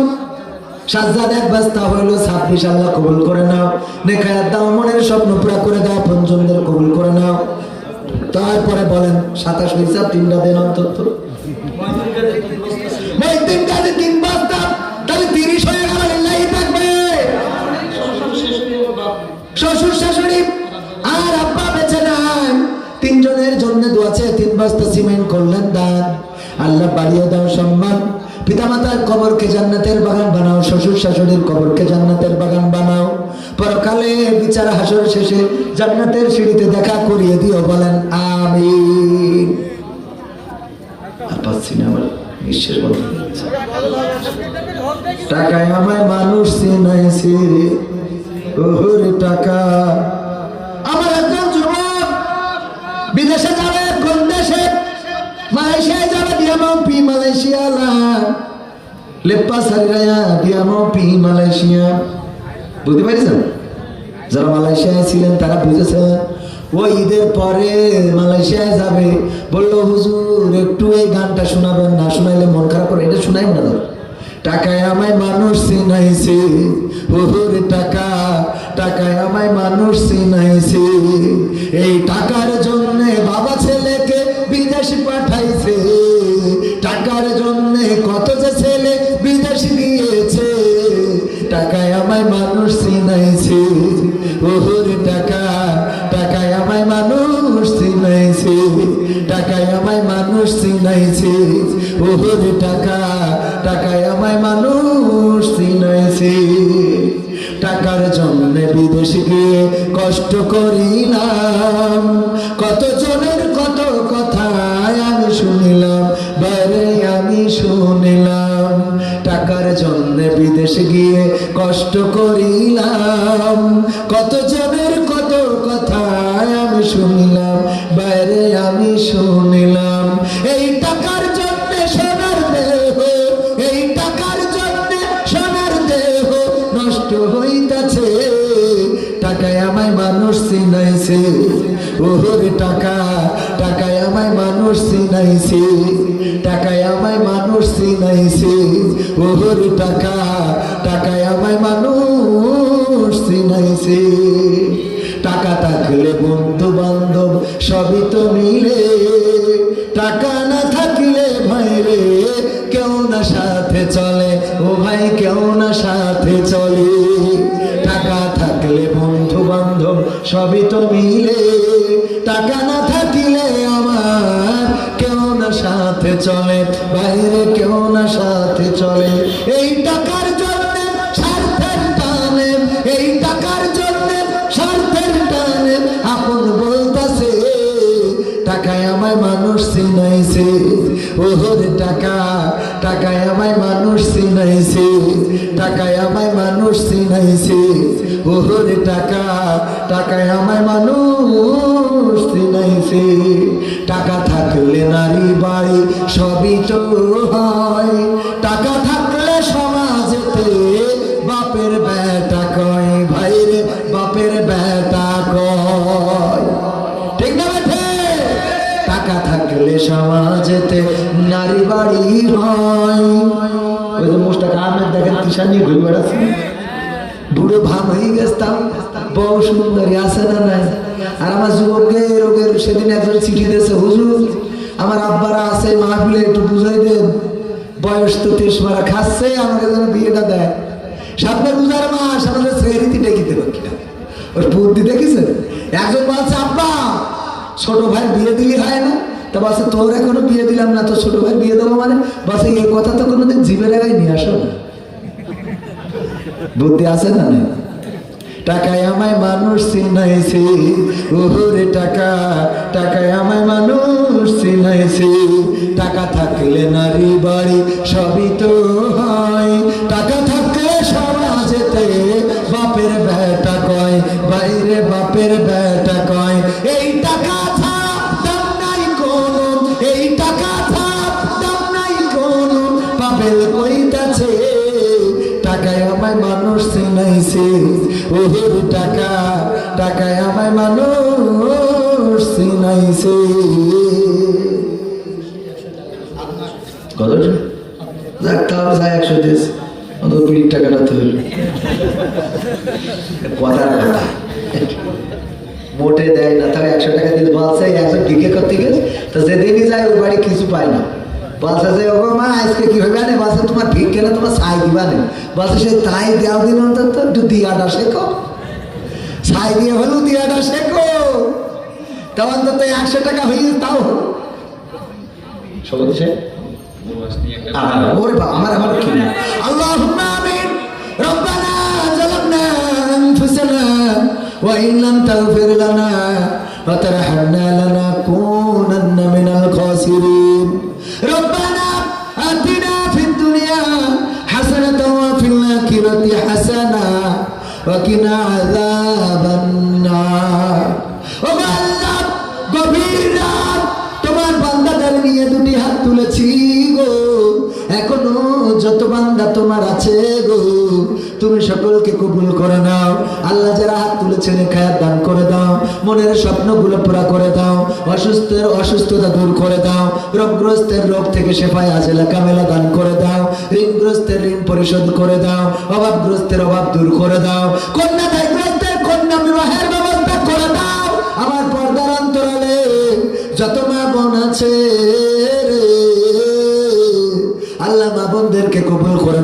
স্বামী স্ত্রীতে মিল মহব্বত না থাকলে তুমি দাম্পত্য জীবনে সুখ দিয়ে দাও। ও আল্লাহ, যাদের সন্তান হয় না নিঃসন্তানকে সন্তান দান করে দাও। কত অসুস্থ সন্তানের জন্য দোয়া চাইনো, প্রতিবন্ধী সন্তানের জন্য দোয়া চাইনো। আল্লাহ তুমি মনের নেক মাকসাদ পুরা করে দাও। আল্লাহ অসুস্থ মানুষদের সুস্থতা দান করে দাও। ও আল্লাহ, আমরা যারা হাত তুলেছি গো, আমাদের যাদের মা নাই বাবা নাই রে, আল্লাহ মায়ের কবরটাকে জান্নাতের বাগান বানাইয়া দাও। আল্লাহ যাদের বাবা নাই আর কোনোদিন তো ফিরে আসবে না, আর কোনোদিন খবর নেবে না, আল্লাহ তুমি বাবার কবরকে রিয়াজুল জান্নাতে পরিণত করে দাও। ওগো আল্লাহ, তোমার কাছে কাজ করে ফরিয়াদ করি, তুমি বাংলাদেশের এই জমিনটাকে কোরআনের জন্য কবুল করে নাও। আল্লাহ, তোমার দিন তোমার জমিনে কায়েম হয়েছে এটা দেখার তৌফিক আমাদের দান করে দাও। বেনামাজিকে নামাজি বানায়া দাও, বেরোজাদারকে রোজাদার বানায়া দাও, বেপর্দাশীলাকে আল্লাহ তুমি পর্দাশীলা বানায়া দাও। ওগো আল্লাহ, মাহফিলের আয়োজন যারা করলো, আমার যুবকেরা দিনরাত পরিশ্রম করেছে, কত কষ্ট করেছে গো, আল্লাহ যুবকদেরকে কবুল করে নাও। একজন যুবক বিদেশে যাবে, প্রবাসী হবে গো, আল্লাহ বড্ড ভালোবাসে আমাদের, আল্লাহ তুমি তার যাতায়াতের পথটা সহজ করে দাও, আয় রুজিতে বরকত দান করে দিও, নিরাপদে যাওয়ার তৌফিক দান করে দিও, আবার বিদেশ শেষে যেন ফিরে আসতে পারে তৌফিক দান করে দিও। আমার যুবকদের আল্লাহ যাদের কর্ম নাই কর্মের ব্যবস্থা করে দাও, যাদের আল্লাহ রিজিক সংকুচিত হয়ে গেছে গো, আল্লাহ তুমি রিজিকে প্রশস্ততা দান করে দাও। জানি না রমজানের রোজা পাবো কি পাবো না, সেই দিন পর্যন্ত হায়াত আছে কিনা জানি না। ডক্টর আল্লামা লুৎফর রহমান গত বছর আলোচনায় বলেছিলেন, আমার তো ভিসার মেয়াদ শেষ, আগামী বছর আবার রোজা পাবো এর কোনো নিশ্চয়তা তো নাই। সেই মাওলানাও চলে গেল চিরজনমের মতো বিদায় নিয়ে। আল্লাহ কবরটাকে জান্নাতের বাগান বানাও। আল্লাহ আমাদের রমজান যদি নসিবে দাও, এই রমজানটা আমাদের নাজাতের ওসিলা হিসেবে কবুল করে নাও। মাহফিলের সভাপতি জনাব শ্রদ্ধাভাজন জনাব মোহাম্মদ শামসুর রহমান সাহেবকে কবুল করে নাও। মাহফিলের পরিচালক রবিউল ইসলাম ভাইকে কবুল করে নাও। দ্বিতীয় বক্তা মাওলানা মনিরুজ্জামান হেলালি ভাইকে কবুল করে নাও। বিশেষ বক্তা মাওলানা কারি মোহাম্মদ ফারুক ভাইকে কবুল করে নাও। মোহাম্মদ ইয়াহিয়া ভাইকে কবুল করে নাও। আজকের মাহফিলের প্রধান অতিথি যিনি ছিলেন, আল্লাহ তুমি তাকে কবুল করে নাও। ও আল্লাহ, তোমার কাছে কাজ করে ফরিয়াদ করি, ইসলামিক সিডি শিল্পী গোষ্ঠী সাতক্ষীরা, আল্লাহ তুমি এই শিল্পীদের কবুল করে নাও। আল্লাহ সুস্থ সংস্কৃতির জন্য কাজ করতে পারে সেই তৌফিক দান করে দাও। তোমার কাছে বিশেষ করে ফরিয়াদ, কোরআনের পাখিদের আল্লাহ মুক্তির ব্যবস্থা করে দাও। আর মরণকালে আমাদের সবার জবানে জারি করে দিও আখেরি কালিমা লা ইলাহা ইল্লাল্লাহ মুহাম্মাদুর রাসূলুল্লাহ সাল্লাল্লাহু আলাইহি ওয়াসাল্লাম। আমি যত